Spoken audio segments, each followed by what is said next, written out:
You Basitus Paramjit Singh Deol Fresno, Amarjit Singh Stockton, Janelle Singh Johal, Harneek Singh Pavla, Renton Washington, Dharam Singh Fowler, Sarabjit Singh Rendon Gas and Food Elco Nevada, Harjeet Singh Lathrop, Antelope Truck Stop Burns, Wyoming, Gurmel Singh Balbir Basial Grove, Karnੈਲ Singh Randhawa ਟਰਲੌਕ। ਸਾਰਿਆਂ ਦਾ ਧੰਨਵਾਦ। ਜੇਕਰ ਤੁਸੀਂ ਵੀ ਇਸ programme ਨੂੰ sponsor ਕਰਨਾ ਚਾਹੁੰਦੇ ਹੋ, ਸੰਪਰਕ ਕਰ ਸਕਦੇ ਹੋ 408 722 7698 ਦੇ ਉੱਤੇ।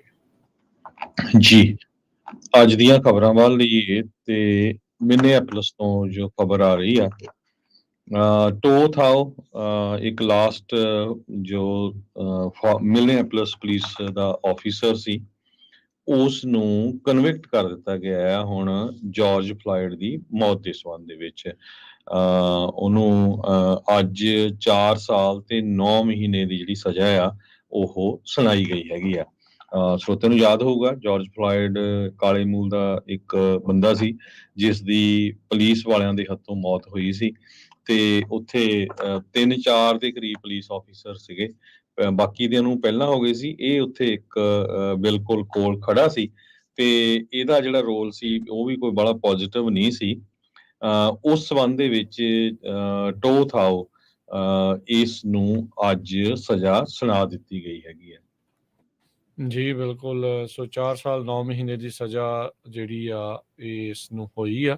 9.5 ਮਿੰਟ ਜਦ ਜਾਰਜ ਫਲੋਇਡ ਦੀ ਧੌਣ ਦੇ ਉੱਤੇ ਗੋਡਾ ਧਰੀ ਰੱਖਿਆ ਸੀਗਾ ਉਸ ਟਾਈਮ ਦੇ ਪੁਲਿਸ ਦਾ ਅਫਸਰ ਡੈਰਿਕ ਚੌਬਨ ਨੇ, ਉਸ ਦੇ ਦੌਰਾਨ ਉਹਦੇ ਆਲੇ ਦੁਆਲੇ ਜਿਹੜੇ 4-5 ਜਿਹੜੇ ਪੁਲਿਸ ਵਾਲੇ ਖੜੇ ਸੀਗੇ, ਫਿਰ ਇਹ ਬਹੁਤ ਜ਼ਿਆਦਾ ਰੌਲਾ ਪਿਆ ਸੀਗਾ। ਸੋ ਇਵੈਂਚੁਅਲੀ ਜਿੱਦਾਂ ਤੁਸੀਂ ਦੱਸ ਹੀ ਰਹੇ ਆ, ਪਹਿਲੋਂ ਹੋਰ ਵੀ ਜਿਹੜੇ ਪੁਲਿਸ ਵਾਲਿਆਂ ਨੂੰ ਸਜ਼ਾਵਾਂ ਹੋ ਚੁੱਕੀਆਂ ਤੇ ਹੁਣ ਇਸ ਨੂੰ ਵੀ ਜਿਹੜੀ ਸਟੇਟ ਚਾਰਜ ਦੇ ਵਿੱਚ 5 ਸਾਲ ਦੀ ਜਿਹੜੀ ਸਜ਼ਾ ਆ ਉਹ ਹੋਈ। ਅਗਲੀ ਜਿਹੜੀ ਗੱਲ ਕਰਦੇ ਜਾਈਏ, ਜਿਹੜੇ ਰੌਨ ਡਿਸੈਂਟਿਸ ਆ, ਉਹਨਾਂ ਨੇ ਬੀਤੇ ਦਿਨੀ ਇੱਕ ਇੰਟਰਵਿਊ ਕੀਤੀ ਆ ਨਿਊਜ਼ ਚੈਨਲ ਦੇ ਨਾਲ, ਜਿਸ ਦੇ ਵਿੱਚ ਉਹਨਾਂ ਨੇ ਡੈਫੀਨੇਟਿਵ ਉੱਤਰ ਜਿਹੜਾ ਇਸ ਬਾਬਤ ਦਿੱਤਾ ਵੀ ਟਰੰਪ ਹੁਣੀ ਜਿੱਤੇ ਸੀ ਕਿ ਹਾਰੇ ਸੀ। ਜਦ ਉਹਨਾਂ ਨੂੰ ਉਸ ਦੇ ਉੱਤੇ ਪੁੱਛਿਆ ਗਿਆ ਤਾਂ ਉਹਨਾਂ ਨੇ ਕਲੀਅਰਲੀ ਕਿਹਾ ਵੀ ਅਫਕੋਰਸ ਟਰੰਪ ਆ ਉਹ ਹਾਰ ਗਿਆ ਸੀ ਤੇ ਜੋ ਬਾਈਡਨ ਹੀ ਜਿਹੜਾ ਆ ਉਹ ਪ੍ਰੈਜ਼ੀਡੈਂਟ ਆ। ਰੌਨ ਡਿਸੈਂਟਿਸ ਦੀ ਆਪਣੀ ਇਸ ਟਾਈਮ ਕਾਰਜਕਾਰੀ ਇਸ ਕੈਂਪੇਨ ਦੇ ਵਿੱਚ ਕੋਈ ਬਹੁਤੀ ਚੰਗੀ ਜਿਹੜੀ ਨਹੀਂ ਚੱਲ ਰਹੀ ਹੈਗੀ। ਟਰੰਪ ਹੁਣਾਂ ਦਾ ਸਿੱਕਾ ਅਜੇ ਵੀ ਰਿਪਬਲਿਕਨ GOP ਦੇ ਵਿੱਚ ਬੋਲ ਰਿਹਾ ਆ। ਲੋਕ ਜਿਹੜੇ GOP ਵਾਲੇ ਪਾਸੇ ਆ ਉਹ ਟਰੰਪ ਹੁਣਾਂ ਨੂੰ ਹੀ ਮੋਰੇ ਰੱਖ ਕੇ ਅੱਗੇ ਲੈ ਕੇ ਜਿਹੜੇ ਉਹ ਜਾ ਰਹੇ ਆ। ਸੋ ਰੌਨ ਡਿਸੈਂਟਿਸ ਨੇ ਉੱਦਾਂ ਇਹ ਕਲੀਅਰ ਜਿਹੜਾ ਉਹ ਕਰ ਦਿੱਤਾ ਵੀ ਟਰੰਪ ਹੁਣੀ ਹਾਰੇ ਸੀ। ਉਹ ਬਹੁਤ ਸਾਰੇ ਅਦਾਲਤੀ ਕੇਸਾਂ ਨੇ ਵੀ ਇਸ ਦੀ ਪੁਸ਼ਟੀ ਜਿਹੜੀ ਉਹ ਕਰ ਦਿੱਤੀ ਹੈਗੀ ਆ। ਸੋ ਇਹ ਹੁਣ ਦੇਖੋ ਅੱਗੇ ਕੀ ਬਣਦਾ ਹੈ। ਕਿਸੇ ਟਾਈਮ ਦੇ ਉੱਤੇ ਰੌਨ ਡਿਸੈਂਟਿਸ ਤੇ ਟਰੰਪ ਹੁਣੀ ਬਹੁਤ ਨਜ਼ਦੀਕ ਮੰਨੇ ਜਾਂਦੇ ਸੀਗੇ, ਪਰ ਹੁਣ ਕਿਉਂਕਿ ਸੇਮ ਮੈਦਾਨ ਦੇ ਵਿੱਚ ਆ, ਸੇਮ ਕੈਂਡੀਡੇਸੀ ਦੇ ਲਈ ਜਿਹੜੇ ਉਹ ਲੜ ਰਹੇ ਆ, ਸੋ ਇੱਕ ਦੂਜੇ ਦੇ ਉੱਤੇ ਉਹਨਾਂ ਦੇ ਵਾਰ ਵੀ ਜਿਹੜੇ ਉਹ ਹੁੰਦੇ ਨਜ਼ਰ ਆਉਂਦੇ ਦਿਖਣਗੇ। ਸੋ ਟਰੰਪ ਹੁਣਾਂ ਦੀ ਜਿਹੜੇ ਇਲੈਕਸ਼ਨ ਕਲੇਮਸ ਨੂੰ ਲੈ ਕੇ ਰੌਨ ਡਿਸੈਂਟਿਸ ਵੀ ਕਹਿ ਸਕਦੇ ਆ ਵੀ ਉਹਨਾਂ ਦੇ ਗੱਲ ਦੇ ਉਲਟਾ ਇਹ ਆ, ਤੇ ਉਹਨਾਂ ਨੇ ਕਲੀਅਰਲੀ ਕਿਹਾ ਵੀ ਨਹੀਂ ਉਹ ਹਾਰ ਗਏ ਸੀ। ਜੀ ਅਗਲੀ ਖਬਰ ਯੂਕਰੇਨ ਤੋਂ ਆ ਰਹੀ ਆ। ਯੂਕਰੇਨ ਦੇ ਸੰਬੰਧ ਦੇ ਵਿੱਚ ਯੂਕਰੇਨ ਦੇ ਪ੍ਰੈਜ਼ੀਡੈਂਟ ਵਲਾਡੀਮੀਰ ਜ਼ੈਲੈਂਸਕੀ ਨੂੰ ਕਤਲ ਕਰਨ ਦੇ ਸੰਬੰਧ ਦੇ ਵਿੱਚ, ਅਸੈਸੀਨੇਟ ਕਰਨ ਦੇ ਸੰਬੰਧ ਵਿੱਚ ਇੱਕ ਲੇਡੀ ਨੂੰ ਅਰੈਸਟ ਕੀਤਾ ਗਿਆ ਹੈਗਾ। 에ਅਰ ਸਟ੍ਰਾਈਕਸ ਉੱਥੇ ਚੱਲ ਰਹੀਆਂ ਹੈਗੀਆਂ। Ukraine the secret service of Ukraine ਜੋ SSU ਆ, ਉਹਨਾਂ ਨੇ ਕਿਹਾ ਵੀ ਇਸ ਲੇਡੀ ਨੂੰ ਇਸ ਕਰਕੇ ਅਰੈਸਟ ਕੀਤਾ ਗਿਆ ਕਿਉਂਕਿ ਇਹ ਮਾਈਕੋਲੋਵੇ ਕਰਕੇ ਰੀਜਨ ਆ, ਜਿੱਥੇ ਪ੍ਰੈਜ਼ੀਡੈਂਟ ਆਫ ਯੂਕਰੇਨ ਨੇ ਵਿਜ਼ਿਟ ਕਰਨ ਜਾਣਾ ਸੀ, ਉੱਥੇ ਇਹ 에ਅਰ ਸਟ੍ਰਾਈਕ ਕਰਨ ਦੀ ਕੋਸ਼ਿਸ਼ ਕਰ ਰਹੀ ਸੀਗੀ। ਹਜੇ ਤੱਕ ਇਹ ਨਹੀਂ ਪਤਾ ਚੱਲ ਸਕਿਆ ਵੀ ਇਹ ਜੋ ਲੇਡੀ ਆ ਇਹ ਰਸ਼ੀਅਨ ਫੋਰਸਿਸ ਨੂੰ ਬਿਲੋਂਗ ਕਰਦੀ ਆ ਜਾਂ ਇਹ ਯੂਕਰੇਨ ਦੀ ਰਹਿਣ ਵਾਲੀ ਹੈਗੀ ਆ। ਕੀਵ ਦੀ ਜੋ ਇੰਟੈਲੀਜੈਂਸ ਕਮਿਊਨਿਟੀ ਆ, ਉਹਨਾਂ ਨੇ ਕਿਹਾ ਵੀ ਰਸ਼ੀਅਨ ਫੋਰਸਿਸ ਨੇ ਯੂਕਰੇਨ ਸਿਟੀ ਆਫ ਖਰਸਨ ਨੂੰ, ਜੋ ਸਾਊਥ ਦੇ ਵਿੱਚ ਹੈਗੀ ਆ, border area north east Kharkiv region ਦਾ, ਉੱਥੇ ਸਟ੍ਰਾਈਕ ਕੀਤਾ ਰਸ਼ੀਆ ਵਾਲਿਆਂ ਨੇ, ਜਿਹਦੇ ਨਾਲ 3 ਲੋਕਾਂ ਦੀ ਮੌਤ ਹੋ ਗਈ ਹੈਗੀ ਆ। ਖਰਸਨ ਦੇ ਲਈ ਕਹਿੰਦੇ ਲਾਸਟ ਵਾਲੀ ਰਾਤ ਕਾਫੀ ਔਖੀ ਸੀ। ਖਰਸਨ ਦੇ ਗਵਰਨਰ ਓਲੈਕਸੈਂਡਰ ਪ੍ਰੋਕੋਡਿਨ, ਇਹ ਉਹਨਾਂ ਨੇ ਆਪਣੇ ਜੋ ਸੋਸ਼ਲ ਮੀਡੀਆ ਅਕਾਊਂਟ ਆ ਉਹਦੇ ਉੱਤੇ ਲਿਖਿਆ ਹੈਗਾ। ਇਸ ਤੋਂ ਬਿਨਾਂ ਐਂਡਰੀਨ ਐਂਡਰੀਆ ਜਰਮਿਕ, ਇਹ ਪ੍ਰੈਜ਼ੀਡੈਂਟ ਜ਼ੈਲੈਂਸਕੀ ਦੇ ਚੀਫ ਆਫ ਸਟਾਫ ਆ। ਉਹਨਾਂ ਨੇ ਇਹ ਕਿਹਾ ਵੀ ਵਿਲੇਜ ਆਫ ਕੋਚਰਡਿਵਿਕਾ ਉਸ ਨੂੰ ਵੀ ਪੂਰੀ ਤਰ੍ਹਾਂ ਸ਼ੈਲ ਕੀਤਾ ਗਿਆ ਹੈ। ਯੂਕਰੇਨ ਦੇ ਬਾਰਡਰ ਦੇ ਉੱਤੇ ਹੈਗਾ, ਰਸ਼ੀਆ ਤੇ ਯੂਕਰੇਨ ਦੇ ਬਾਰਡਰ ਦੇ ਉੱਤੇ, ਜਿਹਦੇ ਨਾਲ 2 ਲੋਕਾਂ ਦੀ ਜਿਹੜੀ ਆ ਮੌਤ ਹੋਈ ਹੈਗੀ ਆ। ਸੋ ਯੂਕਰੇਨ ਤੇ ਰਸ਼ੀਆ ਦੇ ਵਿੱਚ ਜੋ ਲੜਾਈ ਚੱਲ ਰਹੀ ਹੈਗੀ ਆ, ਇਹ ਹਜੇ ਤੱਕ ਵੀ ਕਿਤੇ ਜਿਹੜੀ ਆ ਠੰਡੀ ਪੈਣ ਦਾ ਜਿਹੜਾ ਇਹਦੇ ਵੱਲ ਕੁਛ ਲੱਗ ਨਹੀਂ ਰਿਹਾ। ਪਿਛਲੇ ਵੀਕਐਂਡ ਦੇ ਦੌਰਾਨ ਰਸ਼ੀਆ ਵਾਲਿਆਂ ਨੇ ਇੱਕ ਮਿਸਲ ਸਿੱਟੀ ਸੀ ਡਰੋਨ ਦੇ ਰਾਹੀਂ, ਜਿਹਦੇ ਰਾਹੀਂ ਇੱਕ ਬਲੱਡ ਟ੍ਰਾਂਸਫਿਊਜ਼ਨ ਸੈਂਟਰ ਜੋ ਯੂਕਰੇਨ ਦੇ ਵਿੱਚ ਹੈਗਾ ਆ, ਉਸ ਨੂੰ ਜਿਹੜਾ ਆ ਤਬਾਹ ਕੀਤਾ ਗਿਆ ਹੈਗਾ। ਇਹ ਜ਼ੈਲੈਂਸਕੀ ਜੋ ਪ੍ਰੈਜ਼ੀਡੈਂਟ ਆ, ਉਹਨਾਂ ਨੇ ਦੱਸਿਆ ਵੀ ਇਹ ਇੱਕ ਵਾਰ ਕ੍ਰਾਈਮ ਆ। ਦੇਖੋ ਹੁਣ ਇਹ ਤਾਂ ਬਲੱਡ ਬੈਂਕ ਸੀ, ਉੱਥੇ ਤਾਂ ਕੋਈ ਸਟ੍ਰਾਈਕ ਆਉਣ ਦਾ ਤੁੱਕ ਬਣਦਾ ਨਹੀਂ ਸੀ। ਪਰ ਇਹ ਲਗਾਤਾਰ ਜਿਹੜੇ ਅਟੈਕ ਆ ਉਹ ਜਾਰੀ ਹੈਗੇ ਆ। ਲਗਭਗ 40 ਮੁਲਕਾਂ ਦੇ ਸੀਨੀਅਰ ਆਫੀਸ਼ੀਅਲਸ, ਜਿਹਦੇ ਵਿੱਚ ਰਸ਼ੀਆ ਨਹੀਂ ਹੈਗਾ, ਉਹ ਸਾਊਦੀ ਅਰੇਬੀਆ ਦੇ ਵਿੱਚ ਇਕੱਠੇ ਹੋਏ ਹੈਗੇ ਆ, ਤਾਂ ਕਿ ਕਿਸੇ ਨਾ ਕਿਸੇ ਤਰ੍ਹਾਂ ਦੀਆਂ ਜਿਹੜੀਆਂ ਪੀਸ ਟਾਕਸ ਆ ਉਹ ਚੱਲ ਪੈਣ, ਜਾਂ ਕੋਈ ਜਿਹੜੀ ਸਮਿਟ ਆ ਉਹ ਆਉਣ ਵਾਲੇ ਸਮੇਂ ਦੇ ਵਿੱਚ ਕੀਤੀ ਜਾ ਸਕੇ। ਕਿਉਂਕਿ ਹੁਣ 1.5 ਸਾਲ ਤੋਂ ਵੱਧ ਦਾ ਸਮਾਂ ਹੋ ਗਿਆ ਜਦ ਦੀ ਜੋ ਇਹ ਜੰਗ ਆ ਉਹ ਲੱਗੀ ਹੋਈ ਹੈਗੀ। ਜੀ ਜੀ ਬਿਲਕੁਲ। ਸੋ ਇਹ ਹੁਣ ਇਹਨਾਂ ਨੇ ਦਾਅਵਾ ਕੀਤਾ ਆ ਹਰਜੋਤ ਸਿੰਘ ਜੀ ਵੀ ਇਸ ਤਰੀਕੇ ਦੇ ਨਾਲ ਉਸਨੂੰ ਅਸੈਸੀਨੇਟ ਕਰਨ ਦੀ ਜਿਹੜੀ ਕੋਸ਼ਿਸ਼ ਆ ਉਹ ਕੀਤੀ ਸੀ। 500 ਦਿਨ ਤੋਂ ਵੱਧ ਦਾ ਵਕਤ ਇਹ ਹੋ ਚੁੱਕਾ ਆ, ਪਰ ਅਜੇ ਵੀ ਕਿਸੇ ਤਣ ਪੱਤਣ ਗੱਲ ਲੱਗਦੀ ਨਜ਼ਰ ਨਹੀਂ ਆਉਂਦੀ। ਹੁਣ ਕੁਛ ਮਹੀਨੇ ਪਹਿਲਾਂ ਚੀਨ ਵਾਲਿਆਂ ਨੇ ਕਿਹਾ ਸੀ ਯੂਕਰੇਨ ਤੇ ਰੂਸ ਦੇ ਵਿੱਚ ਸਮਝੌਤਾ ਅਸੀਂ ਕਰਾ ਦਿੰਦੇ ਹਾਂ, ਉਹ ਵੀ ਗੱਲ ਬਹੁਤੀ ਅੱਗੇ ਨਹੀਂ ਵਧੀ, ਕਿਉਂਕਿ ਜੇ ਦੇਖਦੇ ਜਾਈਏ ਤਾਂ US ਦੀ ਮਿਲਟਰੀ ਦਾ ਤੇ ਚੀਨ ਦਾ ਤੇ ਇਹਨਾਂ ਦਾ ਆਪਸੀ ਜਿਹੜਾ ਇੱਕ ਡਿਪਲੋਮੈਟਿਕ ਰਿਸ਼ਤੇ ਵੀ ਬੜੇ ਤਣਾਅਪੂਰਨ ਜਿਹੜੇ ਉਹ ਬਣੇ ਪਏ ਆ। ਇਸੇ ਖਬਰ ਦੇ ਉੱਤੇ ਜੇ ਅੱਗੇ ਵਧਦੇ ਜਾਈਏ, US ਦੀ ਮਿਲਟਰੀ ਨੇ ਕਹਿੰਦੇ ਵੀ ਹੁਣ ਰਿਸਪੌਂਡ ਕੀਤਾ ਆ ਚੀਨੀ ਤੇ ਰਸ਼ੀਅਨ ਵੈਸਲਸ ਜਿਹੜੇ ਅਲਾਸਕਾ ਦੇ ਤੱਟ ਦੇ ਨਜ਼ਦੀਕ ਆਏ ਸੀ ਉਸ ਨੂੰ ਲੈ ਕੇ। ਰਸ਼ੀਅਨ ਤੇ ਚਾਈਨੀਜ਼ ਨੇਵਲ ਪੈਟਰੋਲ ਜਿਹੜੇ ਸੀਗੇ ਗਸ਼ਤ ਕਰ ਰਹੇ ਸੀ ਪਾਣੀ ਦੇ ਵਿੱਚ, ਉਹਦੇ ਵਿੱਚ ਕਹਿੰਦੇ ਵੀ ਕਈ ਵੈਸਲਸ, ਕਈ ਜਹਾਜ਼, ਪਣਡੁੱਬੀਆਂ ਇੱਦਾਂ ਅਲਾਸਕਾ ਦੇ ਕੋਸਟ ਵੱਲ ਨੂੰ ਪਿਛਲੇ ਹਫ਼ਤੇ ਆਈਆਂ ਸੀਗੀਆਂ, ਉੱਥੇ ਆਪਰੇਟ ਕਰ ਰਹੀਆਂ ਸੀ। ਜਿਹੜੇ ਡਿਫੈਂਸ ਅਧਿਕਾਰੀ, ਲਾ ਮੇਕਰਸ, ਉਹਨਾਂ ਨੇ ਇਸ ਵੀਕਐਂਡ ਦੇ ਉੱਤੇ ਇਹਦੀ ਜਾਣਕਾਰੀ ਦਿੱਤੀ ਸੀ। ਇਸ ਦੇ ਜਵਾਬ ਦੇ ਵਿੱਚ US ਮਿਲਟਰੀ ਨੇ ਆਪਣਾ ਰਿਸਪੌਂਸ ਜਿਹੜਾ ਉਹ ਦਿੱਤਾ, ਤੇ ਉਹਨਾਂ ਨੇ ਇਹ ਕਿਹਾ ਵੀ ਇਹ US ਜਾਂ ਕੈਨੇਡਾ ਨੂੰ ਕਿਸੇ ਤਰੀਕੇ ਦਾ ਕੋਈ ਖਤਰਾ ਨਹੀਂ ਸੀਗਾ। ਜਿਹੜੀ US ਨਦਰਨ ਕਮਾਂਡ ਦੇ ਸਪੋਕਸਪਰਸਨ ਆ, ਉਹਨਾਂ ਨੇ ਗੱਲ ਕਰਦੇ ਆਖਿਆ ਆ। ਨਾਰਥਕੌਮ ਤੇ ਨਾਰਥ ਅਮਰੀਕਨ ਏਰੋਸਪੇਸ ਡਿਫੈਂਸ ਕਮਾਂਡ ਆ, ਉਹਨਾਂ ਨੇ ਪਲੇਨ, ਸ਼ਿਪਸ, ਉਹਨਾਂ ਨੂੰ ਤੁਰੰਤ ਜਿਹੜਾ ਡਿਪਲਾਈ ਕਰ ਦਿੱਤਾ ਜਿਹੜੇ ਰਸ਼ੀਅਨ ਤੇ ਚਾਈਨੀਜ਼ ਪੈਟਰੋਲ ਵੈਸਲਸ ਉੱਥੇ ਪਹੁੰਚੇ ਸੀਗੇ ਉਹਦੇ ਵਿੱਚ, ਤਾਂ ਜੋ ਅੰਤਰਰਾਸ਼ਟਰੀ ਪਾਣੀਆਂ ਦੇ ਵਿੱਚ, ਇੰਟਰਨੈਸ਼ਨਲ ਵਾਟਰਸ ਦੇ ਵਿੱਚ ਹੀ ਰਹਿਣ। ਰਸ਼ੀਆ ਦੇ ਜਿਹੜੇ ਰਿਪਬਲਿਕਨ ਸੈਨੇਟਰ ਡੈਨ ਸੁਲਿਵਨ ਤੇ ਲੀਜ਼ਾ ਮਰਕੋਸਕੀ ਆ, ਉਹਨਾਂ ਨੇ ਸਟੇਟਮੈਂਟ ਬੀਤੇ ਸ਼ਨੀਚਰਵਾਰ ਜਾਰੀ ਕਰਦੇ ਹੋਏ ਕਿਹਾ ਵੀ 11 ਰਸ਼ੀਅਨ ਤੇ ਜਿਹੜੇ ਚਾਈਨੀਜ਼ ਵੈਸਲਸ ਆ ਉਹ ਅਲੂਸ਼ੀਅਨ ਆਈਲੈਂਡਸ ਦੇ ਨਜ਼ਦੀਕ ਆਪਰੇਟ ਕਰਦੇ ਨਜ਼ਰ ਆਏ ਸੀ। ਉਹਨਾਂ ਦੇ ਜਵਾਬ ਦੇ ਵਿੱਚ 4 ਨੇਵੀ, US ਨੇਵੀ ਦੇ ਡਿਸਟਰੋਇਰ, ਉਹਨਾਂ ਨੂੰ ਉੱਥੇ ਘੱਲਿਆ ਗਿਆ ਸੀਗਾ, ਤੇ ਕਹਿੰਦੇ ਵੀ ਅਸੀਂ ਹਰ ਵੇਲੇ ਜਿਹੜੀ ਅਲਾਸਕਾ ਦੀ ਕਮਾਂਡ ਪੋਸਟ ਆ ਉਹਦੇ ਲੀਡਰਸ਼ਿਪ ਦੇ ਨਾਲ ਰਾਬਤਾ ਦੇ ਵਿੱਚ ਰਹੇ ਆ, ਤੇ ਪਿਛਲੇ ਕਈ ਦਿਨਾਂ ਤੋਂ ਆ, ਤੇ ਉੱਦਾਂ ਇਹ ਗੱਲਾਂ ਜਿਹੜੀਆਂ ਕਲਾਸੀਫਾਈਡ ਬਰੀਫਿੰਗਸ ਦੇ ਵਿੱਚ ਡੀਟੇਲ ਦੇ ਵਿੱਚ ਘੱਲੀਆਂ ਜਿਹੜੀਆਂ ਕੀਤੀਆਂ ਜਾਣਗੀਆਂ। ਚਾਈਨੀ ਐਮਬੈਸੀ ਦੇ ਜਿਹੜੇ ਸਪੋਕਸਪਰਸਨ ਆ, ਉਹਨਾਂ ਨੇ ਸਟੇਟਮੈਂਟ ਜਾਰੀ ਕਰਦੇ ਹੋਏ ਕਿਹਾ ਆ ਵੀ ਕਹਿੰਦੇ ਵੀ ਇਹ ਸਾਡਾ ਸਾਂਝੇ ਤੌਰ ਦੇ ਉੱਤੇ ਸਾਲਾਨਾ ਜਿਹੜਾ ਕੋਆਪਰੇਸ਼ਨ ਪਲਾਨ ਆ ਚਾਈਨੀਜ਼ ਤੇ ਰਸ਼ੀਅਨ ਮਿਲਟਰੀਜ਼ ਦਾ, ਉਸੇ ਦੇ ਤਹਿਤ ਅਸੀਂ ਉਸ ਦੇ ਨਜ਼ਦੀਕ ਗਏ ਸੀਗੇ ਤੇ ਕੰਡਕਟਡ ਜੁਆਇੰਟ ਮੈਰੀਟਾਈਮ ਪੈਟਰੋਲਸ ਜਿਹੜੀਆਂ ਉਹ ਕੀਤੀਆਂ ਸੀਗੀਆਂ। ਪਰ ਇੱਧਰ US ਵਾਲੇ ਵੀ ਕਹਿ ਸਕਦੇ ਹਾਂ ਵੀ ਇਹ ਸਾਰੀਆਂ ਚੀਜ਼ਾਂ ਨੂੰ ਉਹਨਾਂ ਦੇ ਬਹੁਤੇ ਨਜ਼ਦੀਕ ਹੋਣ ਨੂੰ ਵੀ ਠੀਕ ਨਹੀਂ ਦੇਖ ਰਹੇ।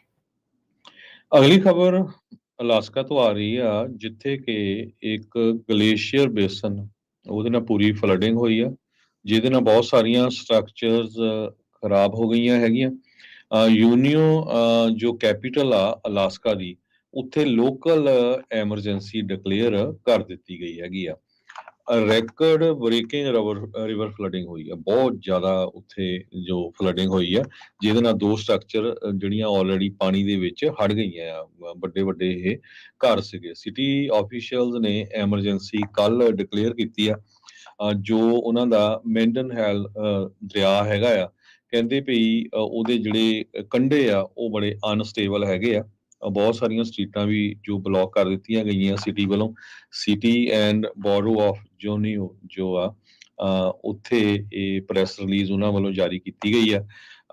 ਕਹਿੰਦੇ ਭਈ ਇਸ ਗਲੇਸ਼ੀਅਰ ਫਟਣ ਦੇ ਨਾਲ ਇੰਨੀ ਜ਼ਿਆਦਾ ਜੋ ਫਲੱਡਿੰਗ ਹੋਈ ਆ, ਪੂਰੀ ਤਰ੍ਹਾਂ ਦੇ ਨਾਲ ਉੱਥੇ ਦਾ ਰੈਕਡ ਟੁੱਟਿਆ ਹੈਗਾ। ਇੱਕ ਜੋ ਲੇਕ ਆ ਉਹਦੇ ਵਿੱਚ ਪਾਣੀ 14.97 ਫੀਟ ਤੱਕ ਚਲਾ ਗਿਆ, 15 ਫੁੱਟ ਦੇ ਕਰੀਬ ਚਲਾ ਗਿਆ।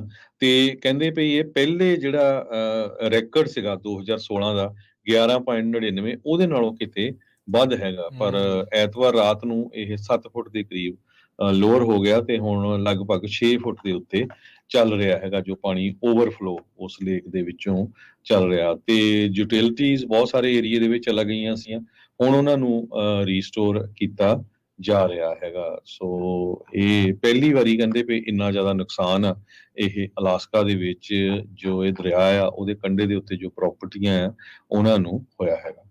ਜੀ, ਗਲੇਸ਼ੀਅਲ ਆਊਟਬਰਸਟ ਫਲੱਡਸ ਉਹਨਾਂ ਨੂੰ ਆਖਦੇ ਆ ਜਦੋਂ ਗਲੇਸ਼ੀਅਰਸ ਮੈਲਟ ਕਰ ਜਾਂਦੇ ਆ ਤੇਜ਼ੀ ਦੇ ਨਾਲ, ਤੇ ਸੈਂਕੜੇ ਹੀ ਜਿਹੜੇ ਕਹਿ ਲਓ ਵੀ thousands of gallons of water ਜਿਹੜਾ ਆ ਨਾਲ ਦੇ ਦਰਿਆਵਾਂ ਦੇ ਵਿੱਚ ਤੇ ਝੀਲਾਂ ਦੇ ਵਿੱਚ ਪਹੁੰਚ ਜਾਂਦਾ ਆ।